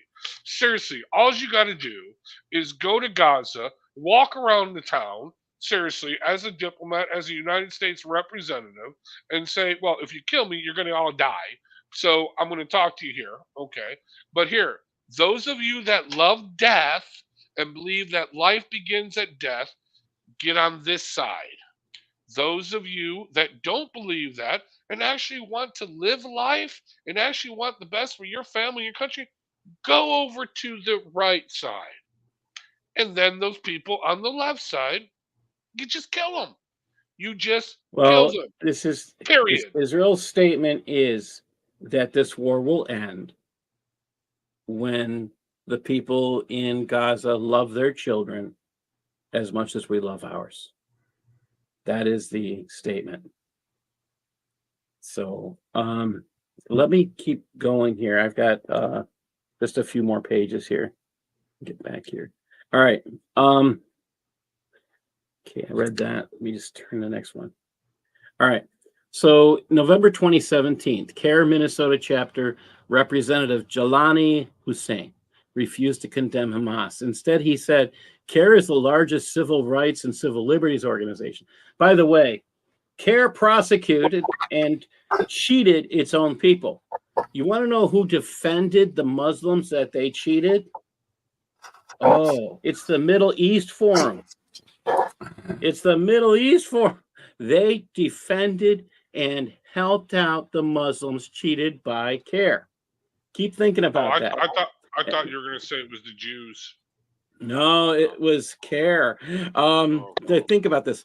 They say we have 35 chapters across the United States. We're an American organization. American organization founded by people who came here and established it as, I mean, none of these people who were leaders, I mean, I want you to think about this. All these leaders were associated with IAP. IAP was Hamas in America. So, yeah, grassroots, Hamas in America. Okay, I don't know how that's grassroots. And then they said supported and funded by people locally. That's a lie, as you can see. They received money that was supposed to go to Hamas, which would make them indicated as Hamas. Think about that. All right, if they're only giving money to Hamas, that's the only reason that organization existed. Why did they give money to CAIR if they aren't considered Hamas in America? They said you're made up of people who look like you and look like me. I understand that my organization comes under threat. Yeah, they applied and told people told their organizations to apply for FEMA money. That's one of the reasons why I started getting looked at for things when I exposed this stuff, that they were getting FEMA money. Think about it. And if you go to USA Spending right now, they are hiding all the money that CAIR is getting from FEMA. Believe me, I was just looking today to see the amount of money going there. It's being hidden. However, what's interesting is you will find hundreds of thousands of dollars. If you go to usaspending.gov and you type in Council on American Islamic Relations, put a plus and a quote at the beginning and a quote at the end, you'll find hundreds of thousands in loans of American money going to CAIR. Hundreds of thousands of dollars. They say we get audited, we get reviewed, we are a state accredited organization. If you think we're a terrorist organization, call the FBI and let them know. Well, let's talk about that. Has the FBI ever said they were a terrorist? They said they're connected to Hamas in a federal trial. Think about that. CAIR, unindicted co-conspirator in the HLF trial. Again, I brought that up. They tried to get out of it. They appealed it, right? CAIR and the Muslim American Society, this is what it says in this document. CAIR and the Muslim American Society omit references to a shared background that limits their memberships to those of a particular political bent and undercuts their credibility. The Muslim Brotherhood is a generally covert international organization whose creed is Allah is our goal, the Quran is our constitution, the Prophet is our leader, this jihad is our way, and death is the path of Allah, is our highest inspiration. Think about that. Here we go. Here's another quote from this. Moreover, from its founding, the Muslim Brotherhood leaders, CAIR, conspired with other affiliates of the Muslim Brotherhood to support terrorists. Again, this is government, our federal government documents, government memorandum in opposition to CAIR's motion to leave It says proof that the conspirators agreed to use deception to conceal from the American public their connection to terrorists was introduced at both the Texas trial in 2007 and at the Chicago trial the previous year. Okay, let's talk about this next one. Now, I know that this doesn't show well, but I'm going to read it what it says now. Just reading it in it. It says, no, this is Nihad Awad's Twitter account, October 9th. No surprise, a colonial supporting a settler, a colonial apartheid state. Really? That's what it says. This is Nihad Awad. He's repeating the same Hamas game. He's repeating what Hamas has just said. Okay, let's be honest here. Is this... Okay, let's see what else he said. Fact, Palestine equals Ukraine. Israel equals Russia. This is Hamas propaganda. He's just repeating stuff that Hamas has been saying. Nothing new. Again, is CAIR Hamas? Well, if Hamas, the CAIR is repeating Hamas propaganda, they could be Hamas in America. Yeah, Again, Steve, can you mute yourself? Sorry about that. Okay. Okay. Next one. I'd like to know if the Ukrainians run back into their cities and hide behind their women and children. I don't think the Ukrainians hide behind their women. I don't think they crap on children and run into a war either. Yeah. And I don't think the Israelis went into Gaza unprovoked like Russia went into Ukraine unprovoked. This guy's a flipping idiot. Well, I don't just like all of them. Gonna, and he's not even an idiot, but he's a flipping liar. And the problem is that people listen to his garbage and the filth that comes out of his mouth. Yeah, this is bad. How about this one? It says no updates from Shifa Hospital, Gaza after this. Dear colleagues, the situation in Shifa now is extremely dangerous. We as medical staff want to leave, but we can't. We might not survive till morning. We don't want to be killed here just only because we remain committed to our patients, our medical profession. I'm calling for help urgently. Please do whatever you can through our government or ICRC to arrange a safe quarter for the medical staff. So Israel went in, by the way, and they asked the staff and all these people to leave. Hamas was outside shooting at them. There's a video. Nihad Awad takes the same picture and he says it's Israelis shooting at the people leaving. Yeah, exactly. Wait a minute. Right. I've seen that. So, oh my gosh, I didn't pull it up because I'll be honest, it just made me angry and I had a hard time looking at it. This is evidence that the guy who's leading CAIR in America is just repeating Hamas propaganda. Oh, it gets better. Now, the Washington Post, which I call garbage, they at least saw this. A barrage and mid-air explosion. What visual evidence shows about the Gaza hospital blast? Now, the reason I'm pulling this up, this idiot, Nihad Awad, had said in one of his tweets that Israel blew up the hospital in Gaza. Take a look for yourself. And this is from the Washington Post, of all places.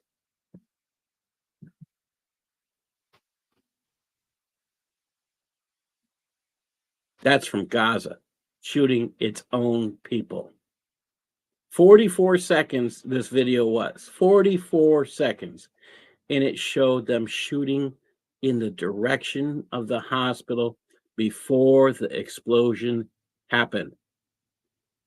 And the Washington Post covered it. The reason I put this up here is because the Washington Post to me is garbage. If they did that, what does that say? I mean, that's, I guess, where I'm at. This is... Well, the rockets have like a 40% failure rate. There's a guy. He's an artillery guy. He later went into cybersecurity for the military. I shared with you, Eric, the guy I'm talking about. You know, you see some of his videos. Yeah. Mm-hmm. Okay. He's actually seems pretty solid, but he did an analysis of that, and he's like, no, there is no way okay, this was a J dam. The J dam leaves a crater of this big. There's no crater. There's an indentation where you see something hit, but there's no crater. He's like, there's even no way that this is any kind of artillery shell because they leave a crater of this big when they hit. Yeah, I saw that. I saw that when you're talking about that video. Yeah. I mean, he's going through it step by step by step. It's like there's no way. This was definitely a rocket that exploded in air, and the one part hit it. Kind of detonated. The Prophet. What? Who's this guy? It's DL. It's DL. Oh, it's DL. Okay, cool. But yeah, no, I'm sorry. Here's the irony of Hamas, though. I don't know if you didn't tell the backstory of this, but Hamas was actually supported by Mossad in Lebanon because they were going to be a counter group. They were the more moderate terrorists, I guess. They were going to be because they were fighting Hezbollah. Okay, they were in Lebanon. So they were kind of quasi funded, like we funded the Mujahideen in Afghanistan. But Hamas was smart. Hamas took over the mosques. Hamas took over the schools. Hamas took over the UN organizations, and that's how they pretty much kind of won without, allegedly. But yeah, this group of people, if Israel's already starting to weaken, they're already saying we'll have a ceasefire if you release all the hostages. They're already talking about stopping. No, they honestly, if one member of Hamas survives, then Israel is finished, in my opinion. Israel is finished because they will just declare this as a great victory. Yay! And all the UN, all the foreign money will come in and they'll just rebuild. You know what I mean? It's not the Hamas. About a third of the people that attacked Israelis on the 7th of October were not associated with the Hamas. I got they that. were the Islamic. They were just citizens of Gaza. That's correct. There's that one dude. Sharon, one dude on hold crutches. on, Brad, hold on. What's the source for that, Sharon? I can find it for you. I saw that too. Yeah, that I've seen. Okay, you said 1/3 of the people who participated in these massacres. In fact, they have the Hamas. The man who said it was a Israeli officer. I don't remember the rank. Yeah, no, there's videos. There's videos. So what happened was Hamas went in, they did their killing, but then they brought all the civilians with them, and the civilians ran in and they did the looting. No, all these civilians, they had kids just going in and stealing Israeli bicycles. Okay, right now they had one old dude in a beard. He was on crutches. He was scattering in there to get his part of the loot. No, so Hamas did all the killing. Hamas and Islamic Jihad and all the other factions. They went in and did their killing, and then, during and afterwards, they brought in the Palestinians that were down with the cause, the Gazanians that were down with the cause, and they ran in to do the looting. So they were the ones that were doing all the looting. Okay, they might have participated in the killing themselves, but for the most part, it looks like from the video they were just there to get their booty, the war booty, the bicycles, the computers, the laptops, the iPads, all the video other stuff. clip. Let me play this video clip that Paul was talking about, or one of y'all alluded to Yeah, earlier. and I have a question for Brother Steve after you're done. Well, go ahead and ask it now. I'll play the video later. That's all right. Go ahead. No, Steve, I was just wondering if you could actually tell part of your story again, considering where you came from and what you saw. If it's anything like what's going on right now, like kind of thing. Well, it is, and I lived there 6 years, and it's always during war over there, and and I'm in touch with friends that are there who are, some of them are still in the north. They haven't gone south yet. Why haven't they gone south, Steve? Did they say? They all have the same excuses. Oh, they won't let us, or it's not safe to go outside, or they're bombing in the south as much as they are in the north, and they got all of these. And it's funny, they both, there's two families that and they said that, and they're not Christian, they're they're Muslim, but Muslim and ex-Muslim, and so it is frightening. It is scary going out, and Who's not letting? You said that they're not letting them go. Who's the they in that equation? Well, I'm just telling you what they said. Right. What they told me, right. And I think in their mind, it's the Israelis that aren't letting them go. But if they're in the north, that means that they haven't tried yet to go south. Now there are others who have gone south. There are several who have gone south, but but some of them are just they're afraid to go out, and a lot of the Christians are in the church, and so the church has been pretty much protected. And I mean, there has been bombing near the church, and there have been some people that were killed near the church as well. But mostly, I think the Vatican got involved to protect the Christians, thank God. And but the situation, what they're showing is nothing compared to how bad it is. It is so bad. It is so devastating, so heartbreaking. And I mean, that's not to say that Hamas didn't bring it on themselves. They did, but it is a very, very horrible situation. And but I don't know if you guys saw a few days ago, I did a live stream of Palestinians, it was encouraging to me, of Palestinians turning against Hamas and beginning to acknowledge, hey, you guys are the ones that brought this on us. You guys are the ones who brought this on us. And there's like 4 videos, and and really that's what has to happen, is that they have to say. Well, what are your thoughts on Fatah returning and ruling as opposed to Hamas? Have you heard any? Because I heard that the Fatah actually put that on the table, or at least allowed for the idea of doing that. Well, I was there when the coup happened. Right. And the coup was when Hamas drove Fatah out of power and threw Fatah guys off of buildings and blew up Fatah government buildings, less than 2 miles from my house, and killed over 50 in 5 minutes. And so, it's kind of interesting. It's kind of interesting to watch. And, I mean, I've heard Netanyahu say that, sorry, Fatah is in no position to govern the Gaza Strip. And my solution, and I know, I think I said it last time I was here, is Israel take over the Gaza Strip. Just take it over. I know that they don't want it, 2 million extra radical Muslims. But you know what? They're going to bring order. They're going to bring clean water. How can okay, let me just say one thing real quick. Ed, go ahead and check your Skype.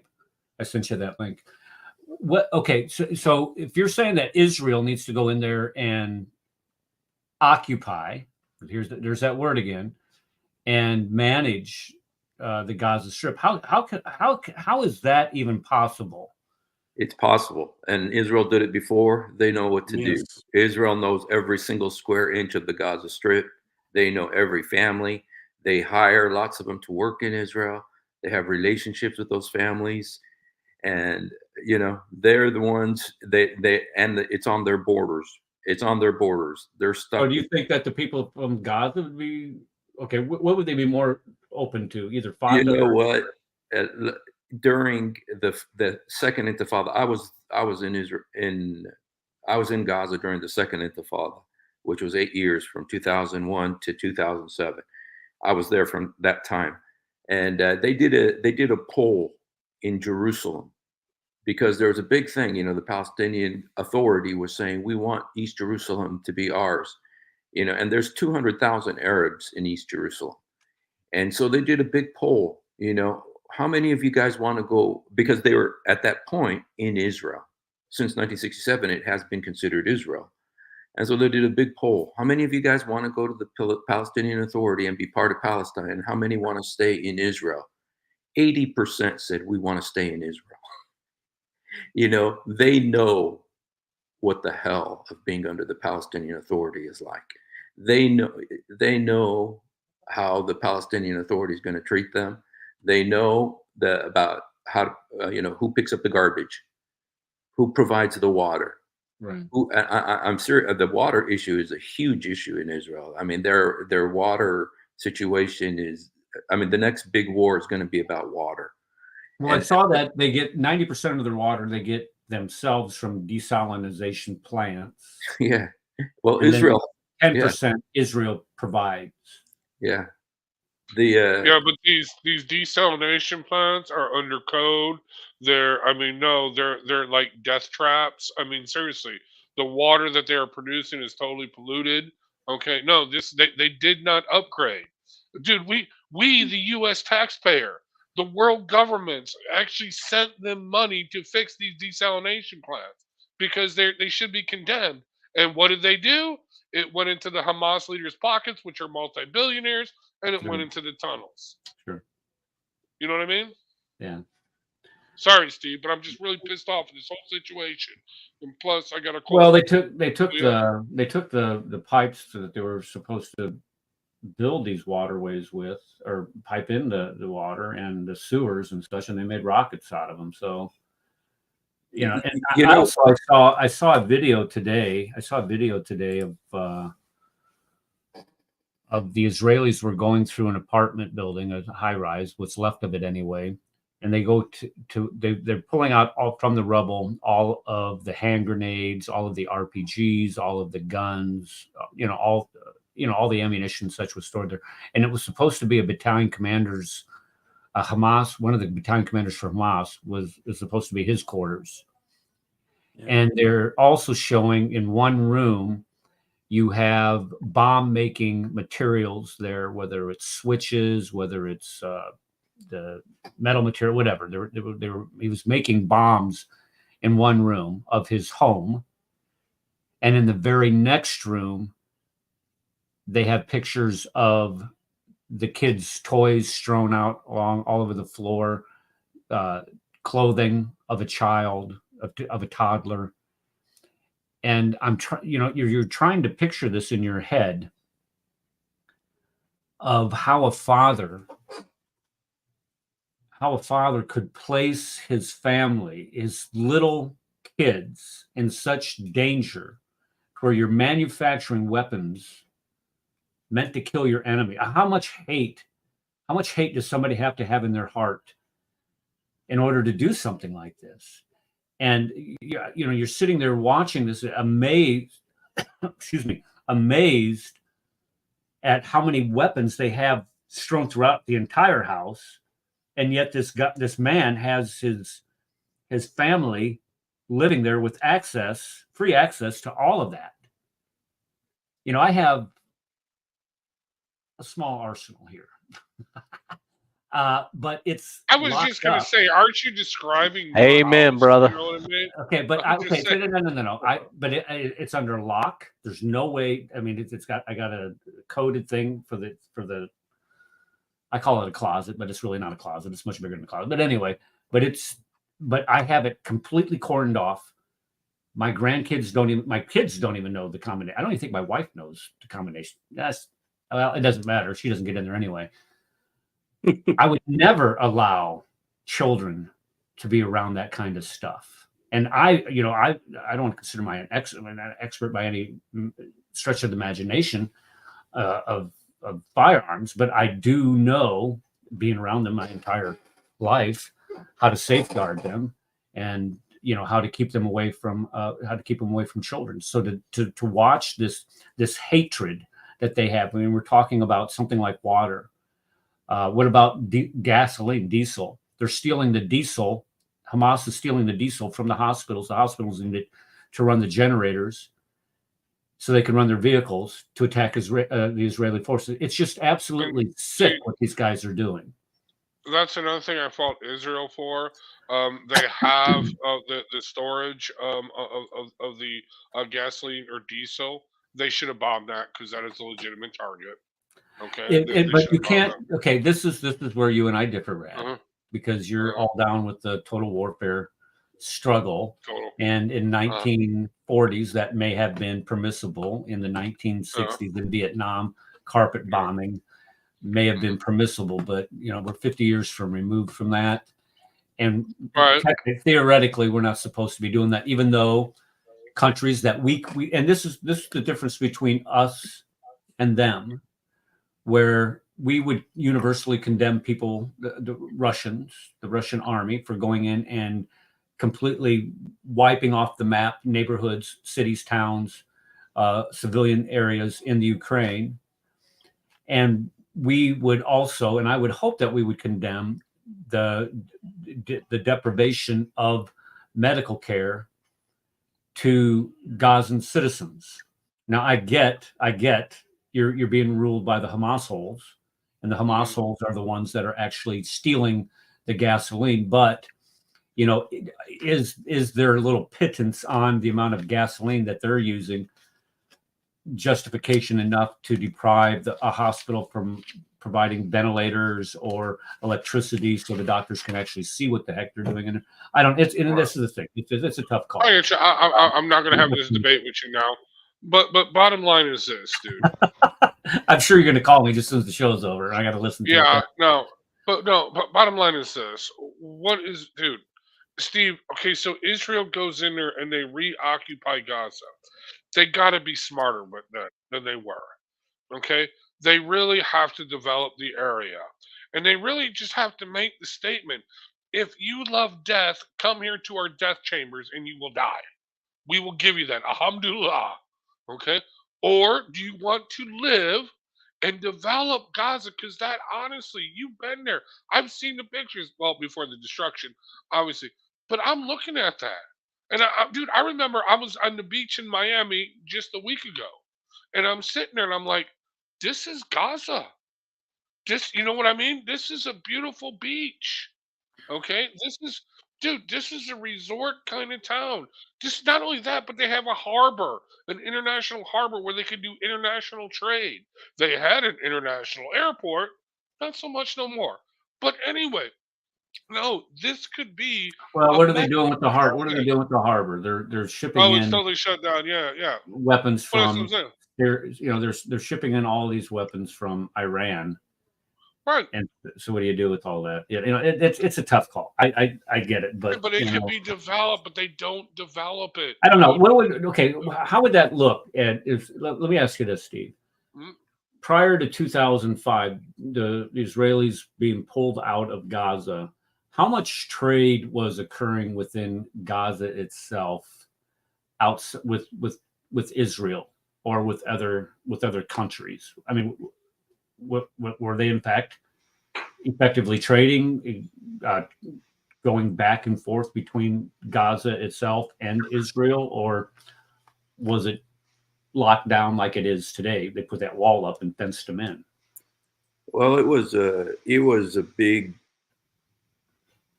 security nightmare. Israel was spending so much money because they had 8,000 settlers in the Gaza Strip at the time. Right. They had I think it was like 4 major settlements that were there, and so the focus was not necessarily having the Gazans come into Israel proper itself, but protecting those settlements. Well, there was one point at which they had like 100,000 Gazans coming in to work in Israel. I mean, the relationships were that. And were there security concerns at that time? Well, there was, but these people who were going into Gaza, they were desperate, and it's the difference. It's of making $2 a day versus making $100 a day in Israel, and everybody wanted to go to Israel. They knew that was where the money was and everything. Now, those people who didn't know, this is important though, those people that were going into Israel, and I don't mean to put you on the spot here. I don't, but I think it's important to look at this point, because I remember when we were in Iraq and we bring in those day laborers onto the base to take, to build certain things and take care of certain things on the base.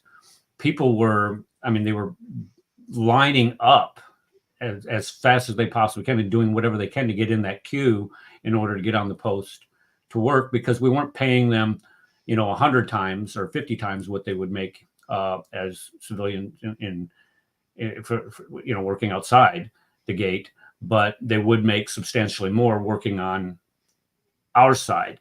Well, what was happening was that these people were going back into their neighborhoods and trying to live amongst their fellow Iraqis, and they were being shunned, they were being persecuted, and in some cases, I remember it clear as day, being killed because they said that they were collaborating with the enemy. So were those people that were coming out of Gaza into Israel, were they looked upon or were they shunned by their neighbors because they were making all this much more money because they were able to get into Israel and work? There may have been some of that. I guess I by the time I got there, that whole operation was beginning to shut down because the security situation was so bad, and they were getting less and less Gazan workers actually going there. But I knew some people who did work in Israel, and their families were not hateful. They didn't hate Israel like the others did. They were mostly Fatah people. Mostly they worked for Fatah. They worked with Fatah. The more moderate, and they're not moderate, but the more moderate, right. party. And they didn't teach their kids to hate Israelis and to go out and kill them, because they lived among them. They knew Israelis face to face. They worked with them. They knew they were kind people. And one of the things that I was telling you about the video that I did. It was there's some Palestinians who are being kicked out of their house and who are suffering, and they're blaming Hamas. That there was a guy who was yelling at Hamas, and I don't have the video of this, but I heard about this one. He's yelling at Hamas saying, "Why did you take that old lady? That old lady used to come take kids from Gaza, and she used to help them and take them to hospitals. She used to pick up kids from Gaza to take them to the hospital. She used to help the Palestinians. Why did you kidnap her?" He's yelling at Hamas, saying that. And he said, there's another guy. He says, "Ismail Haniyeh, you're the biggest traitor of all. You're the one that brought this, and you're living in your beautiful," and there's one woman, and she's saying to Hamas, she's saying, "Your kids are doing really good. They got big houses, they got Jeeps, they got big cars, and our kids don't have anything." Right. There's a lady yelling at Hamas. So, there's some people, there's a lot of people out there. Well, there needs to be more of it, and more people need to be heard, and more people need to promote that on when they see things like that. Because I believe I remember seeing the one that you were talking about, the guy, where he's sitting, I think he was sitting in a chair or something outside, and he's getting on to him about you brought this on all of us, and which is true. You know something? It shows that the moderates are irrelevant. They were irrelevant during World War II. They were irrelevant when the communists took over. Moderates are irrelevant. In fact, many of them handed over their children. If you look at World War II, they handed over their children to the Nazis. The same thing has happened in the Gaza. A lot of those Muslims, they handed over their children. I mean, I got videos unlimited on my computer that I downloaded showing children learning how to hate and fight, and look at their prayers. But they pray every day. We're not talking about nice little, praising God. They always do that. Plus, they hate. But if I could just say one thing that it just, I think, is my opinion, that I think it would work if Israel went in and just said, "You know what?" Because in the Bible, Gaza is a part of Israel, and I think it doesn't work unless it is part of Israel. And then what do you do? Okay, so what do you do with Hezbollah? Is attacking too. I know, and eventually, that's right, Tyre and Sidon. And So the it's areas that they don't conquer become the biggest problem areas. Those areas were supposed to have been conquered, and they weren't. And Israel tries to get rid of them, but my question Deuteronomy is 20, 16, and 17 applies. my question is doesn't anybody? I mean, doesn't the Bible say that there's going to be a tribulation for Israel? I mean, isn't that supposed to be coming? you know, there does talk about that, but it also Mhm. talks about, and I've said this here last time, and you know, there's a couple of prophecies that haven't been fulfilled yet, and they're very prominent prophecies. In Isaiah, it says there's going to be a highway between Egypt and Assyria, and that highway is going to be and Israel, and they're all three are going to be a blessing in the earth, and they're going to come together and worship the Lord together. This is Isaiah chapter 19. Isaiah 17 says Damascus will be destroyed. It will cease to exist. And that Zechariah chapter 9 says about Gaza, it will be those who remain will be for our God and will be among the clans of Judah. Because that was its original destiny, is to be one of the clans of Judah. The reason why I ask is because in Revelation 3 verses 8 and 9, we see where it says, I know your works. See, I've set before you an open door, and no one can shut it. And you have a little strength, have kept my word, and have not denied my name. Indeed, I will make those of the synagogue of Satan who say they are Jews and are not, but lie. Indeed, I will make them come and worship before your feet and know that I have loved you. Okay, so my question is, who are those people? Mecca, the Meccans. No. It's very specific in there in the language. You said it's synagogue of Satan. Synagogue. It doesn't say mosque. It says synagogue of Place Satan. of worship. Okay. Hey Ed. I'm not gonna have that. I'm not gonna have that argument. But yeah, I made this one picture up, and you know the characters that John dreamed that everybody translates as 666, which is they look like the character 666. Yeah. Well, if you transpose, you actually look at them, you twist it, it says Bismillah Allah. Well, if you actually look at it, you can see them on the marquee scrolling across on the Mecca clock tower. You can see you can actually see that. Yes, you can. It's Arabic for sure. Yeah, I agree. And he didn't know what they were, so you know. Okay, can I show this video clip? But let me get back to what I was asking. Okay. I'll take that as a no. Go ahead. It's okay, Ed. Go ahead. Okay, this is what I'm trying to say. No, go ahead. Go ahead. Are the leaders of Israel right now, as we know them, is Netanyahu a Christian? No. See, I rest my case. Thank you. But I mean, what's the point that you're trying to make? Are you trying to say this is the secular government is going to be used as a tool of Satan? If there's a tribulation coming, Israel has to be in that kind of a state because they don't believe in Jesus Christ. That's what it's all about, right? That's why they go through a tribulation. Well, by definition I don't say by definition, being a Jew, you are going to reject Jesus Christ as the Messiah. Mm-hmm. And that's why he has these people come and kneel before the Christians' feet. Right? That's it right there in Revelation 3, 8, and 9. We just read it. Well, when that happens, then we'll know if prophecies come true. But what are the circumstances? Well, I'm asking is when are these circumstances going to come to pass? Well, that's a good question. Is it going to be 20 years from now, 100 years, 1,000 years from now? I don't know. We know that Christ birthing pains, as Steve said. Birthing Christ pains. ascended to heaven when in 33 AD. He said he'd be back when in 2,000 years. Am I wrong about that? I don't remember him saying 2,000 years. Yeah, I don't remember putting a clock on it. But I mean, but you know the thing. Hold on a second. The thing with Ed on this, I'm on your struggle bus with this, Ed.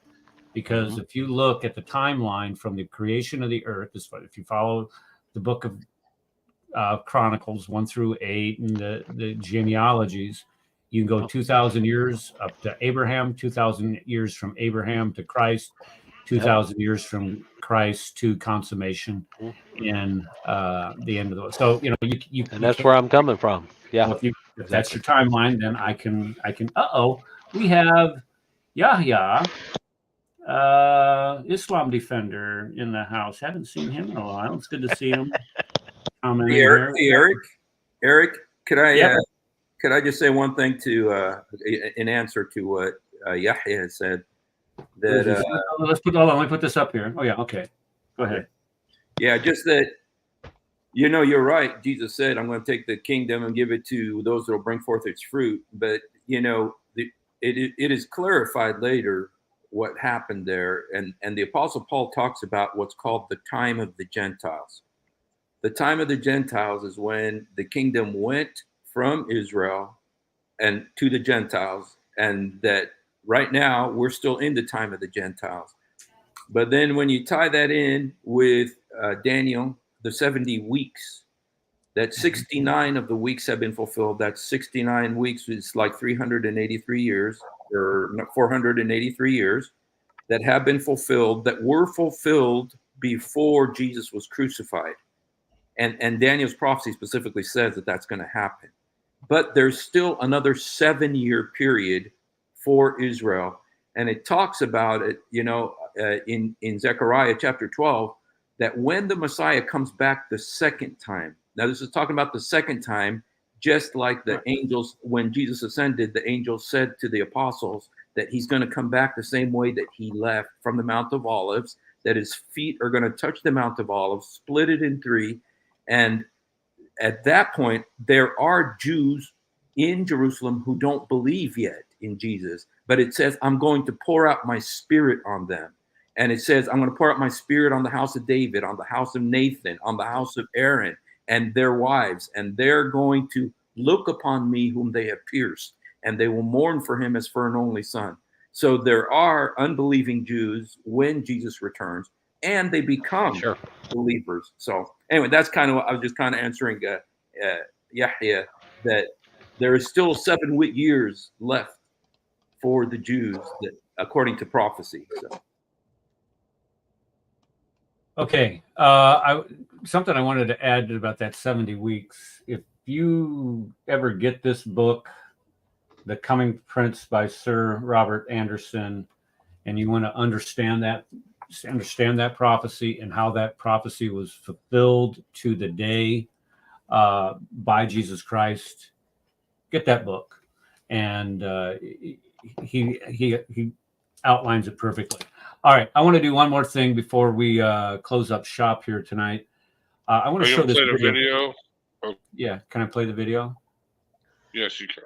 Oh, thank you. All right, so the video is what we were talking about earlier about how people are trying to get out of North Gaza and flee, and the Hamasholes are not allowing them to. Can you guys hear the? Can you hear the audio? Yeah, we can hear. Yes, yes.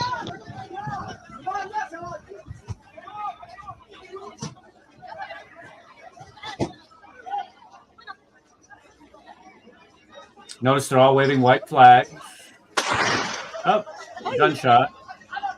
They're afraid to leave. That's close. No, that's real close. Yeah.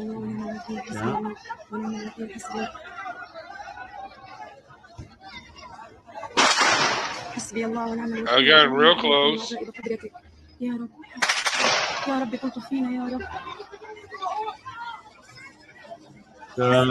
they decide not to leave.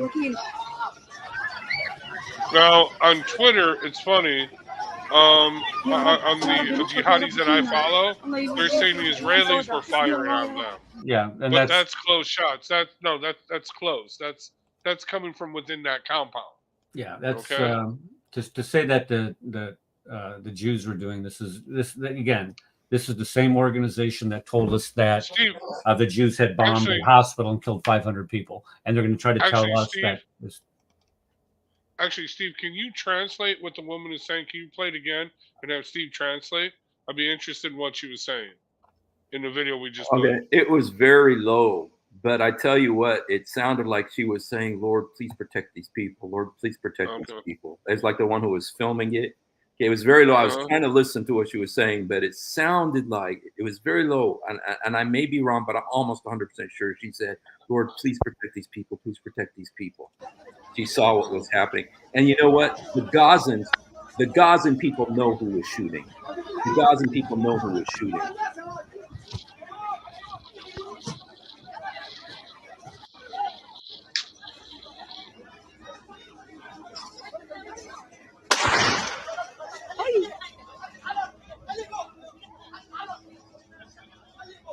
حسبي الله ونعم الوكيل حسبي الله ونعم الوكيل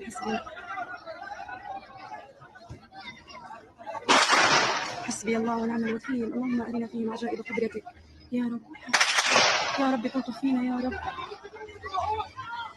Okay, well, I heard Bismillah out of that. Am I right on that? You're muted, Steve. Steve, you're muted. Yeah, and she's saying, Lord, please help them. Lord, please help them. You know, she's shocked by what she's seeing. You see, Gaza, the people need to, and they're beginning to. It's Hamas that's killing them. And they need to see this. And there's, you know, when I was in Gaza, let me just say at the very end when I was there, I was evacuated from Gaza after Hamas took over. But I was there when they took over. And I'll tell you what, most of the people in Gaza were terrified. They didn't want Hamas. It was the people outside, like these jerks from Harvard University, who are supporting Hamas because they, and it's not because they love Palestinians or they love Gaza. It's just because they hate the Jews. Okay, and they just want to give it to the Jews. But yes, I agree 100%. That's this anti-Semitic ideology that they're brought and taught up with since they're toddlers. But no, I'm talking about Americans. I'm talking about Europeans. They're the academic circles, yeah. And so they're the ones who hate the Jews right now, and they're the ones. But the people in Gaza, they're suffering under Hamas. They don't have food. They don't have water. You know what Ismail Haniyeh told them to do after Hamas took over and there was no food? He told them, when you go to sleep, put a rock on your stomach, on top of your stomach. Put a rock on top of your stomach because that takes away hunger pains. That's what he was telling people to do. You know, these people want to be free. And I'm telling you, if Israel was to come tomorrow and say, how many of you would like to be Israeli citizens? You know what? I bet you 90% of the Gaza Strip will say, yes, yes. So anyway, my opinion. Get us away from these people. And I think that was Yahya firing in the background, by the way. Yeah. That's not funny. And Yahya. Yes, it is. Yeah, that is funny. That is funny right there. I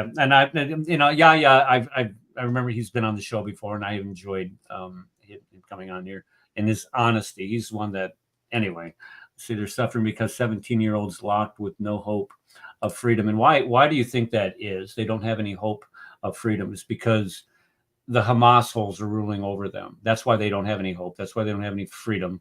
Is because of Hamas. That has nothing to do with the Israelis. The Israelis gave them complete autonomy to rule themselves, and they elected a terrorist organization to do it. Now, what do you want to do? You want to blame the Israelis for their decision? I don't think so. Guys, I got to close up shop tonight. I appreciate everybody that came to the panel and your input tonight. I really do. And I thank you, Paul, for allowing me to take that 30, 45-minute break with the fam. With your presentation, everybody in chat, and including you, Yaha. I appreciate I appreciate you coming, and all of our peeps in the chat. We've had quite a few people in the chat tonight, so that's always a good thing. I need to do what Rad wants. You always get you got to play the cold clothes. Well, here it is. God bless y'all, and we'll see you next Sunday on the Cross and Crescent. Advanced, student, and specialist. That the standard narrative has holes. That's what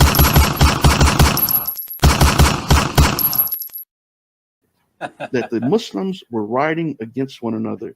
And as much as we don't want to face the fact, the Muslims were lying sometimes They were fabricating, they were embellishing, and that might be hard to accept, but that is a reality. Okay, I wanted to show one more thing. I'm sorry. I'm sorry. I'm sorry. Let me show this. I want to show this because doggone you, Kafir. Get it You out ruined there. the whole point of the cold close there. Whatever. Okay. Okay. Whatever. There we go. All right. Let's go ahead and show this. בחדר ליד יש מחרטה לייצור רקטות, ותמיד אפשר בשיעור החופשי להתאמן עם איזה קלאץ' מפלסטיק. זה חומר לימודי. And a terror tunnel underneath the Ferris wheel in an amusement park in Gaza. And here are photos of a terror tunnel underneath a kid's bed. Hamas is using children as shields for their terror activity. Those tunnels I just showed you lead to Hamas's underground terror network of 500 kilometers. But it's nothing new for Hamas. We've known this for a very long time. We've been saying this for a very long time, that Hamas has been using civilian infrastructure to shield their terror cells and weapon storage depot. This is obviously against any international law. Under the Geneva Convention, the use of civilian structures like schools, hospitals, or religious buildings for military purposes is strictly forbidden. Hamas intentionally endangers Palestinians. It's one of their main tactics. By storing weapons in these places, Hamas effectively turns them into terrorist targets. That's why, for weeks, Israel has been doing everything in its power to evacuate the residents of Gaza to safety. Israel has been dropping leaflets, they created evacuation routes, and protecting the residents with soldiers and tanks to ensure their safe passage. Videos like these expose Hamas's real priorities. Hamas is not interested in ruling Gaza. They're not. They're using Gaza and the Palestinian people as pawns in their game to eradicate Israel and slaughter all the Jews. They turned the entire city into a terror base. The pictures of what's currently happening in Gaza are very difficult to watch, and they're causing outrage against Israel, which is exactly what Hamas intended. Exactly. But the true outrage needs to be against Hamas for dragging not just Gaza, but the entire region into bloodshed and chaos. So yeah, free Palestine, sure. Free Palestine from Hamas. This is a new video of rockets being stored inside a school in Gaza. Yeah, I wanted to. That's the main. I guess I skipped over it first. That's the main thing I wanted to show. You're storing rockets inside of a school, and you're going to sit there and complain about civilian casualties. Screw you. I've been on that Ferris wheel, by the way. No doubt. I mean, that looks like a cool Ferris wheel. Yeah. I'd like to go on it. But you know what? The Israelis left it standing. Now, that is shocking. That is precision bombing. You leave the Ferris wheel standing, but you bomb the Hamas terror tunnel. That's I mean, crazy. seriously. But one more thing. That's what turned the world. The Ferris wheel with the Hamas tunnel right under it. That you can't make that up. So Exactly, yeah. But no, here's my theory on how Israel should deal with the terrorist tunnels, and I'll leave you with this. They should leave them alone, but spray them with anthrax spores. Let them take the anthrax spores home to their family, just like the cockroach poison. Okay, I'm just saying, and it will. You know what I'm saying? I mean, no, it will solve the problem. Okay, that makes you a war criminal. No, it doesn't. How? No, you blame the. No, so you got it. No, you blame the anthrax spores on Hamas, saying they're developing anthrax and it got out of control. You have nothing to do with it. See, that's the way I would play it. Okay. Just saying. Yeah. All right. Well, we'll leave it at that on a happy criminal note. Well, I believe in winning. Winning. Yeah. Okay. I don't need to play the cold close again, do I? No. Thank you. Okay. All right. God bless you guys. Thanks for coming, and we'll see you all next week. All right. God bless.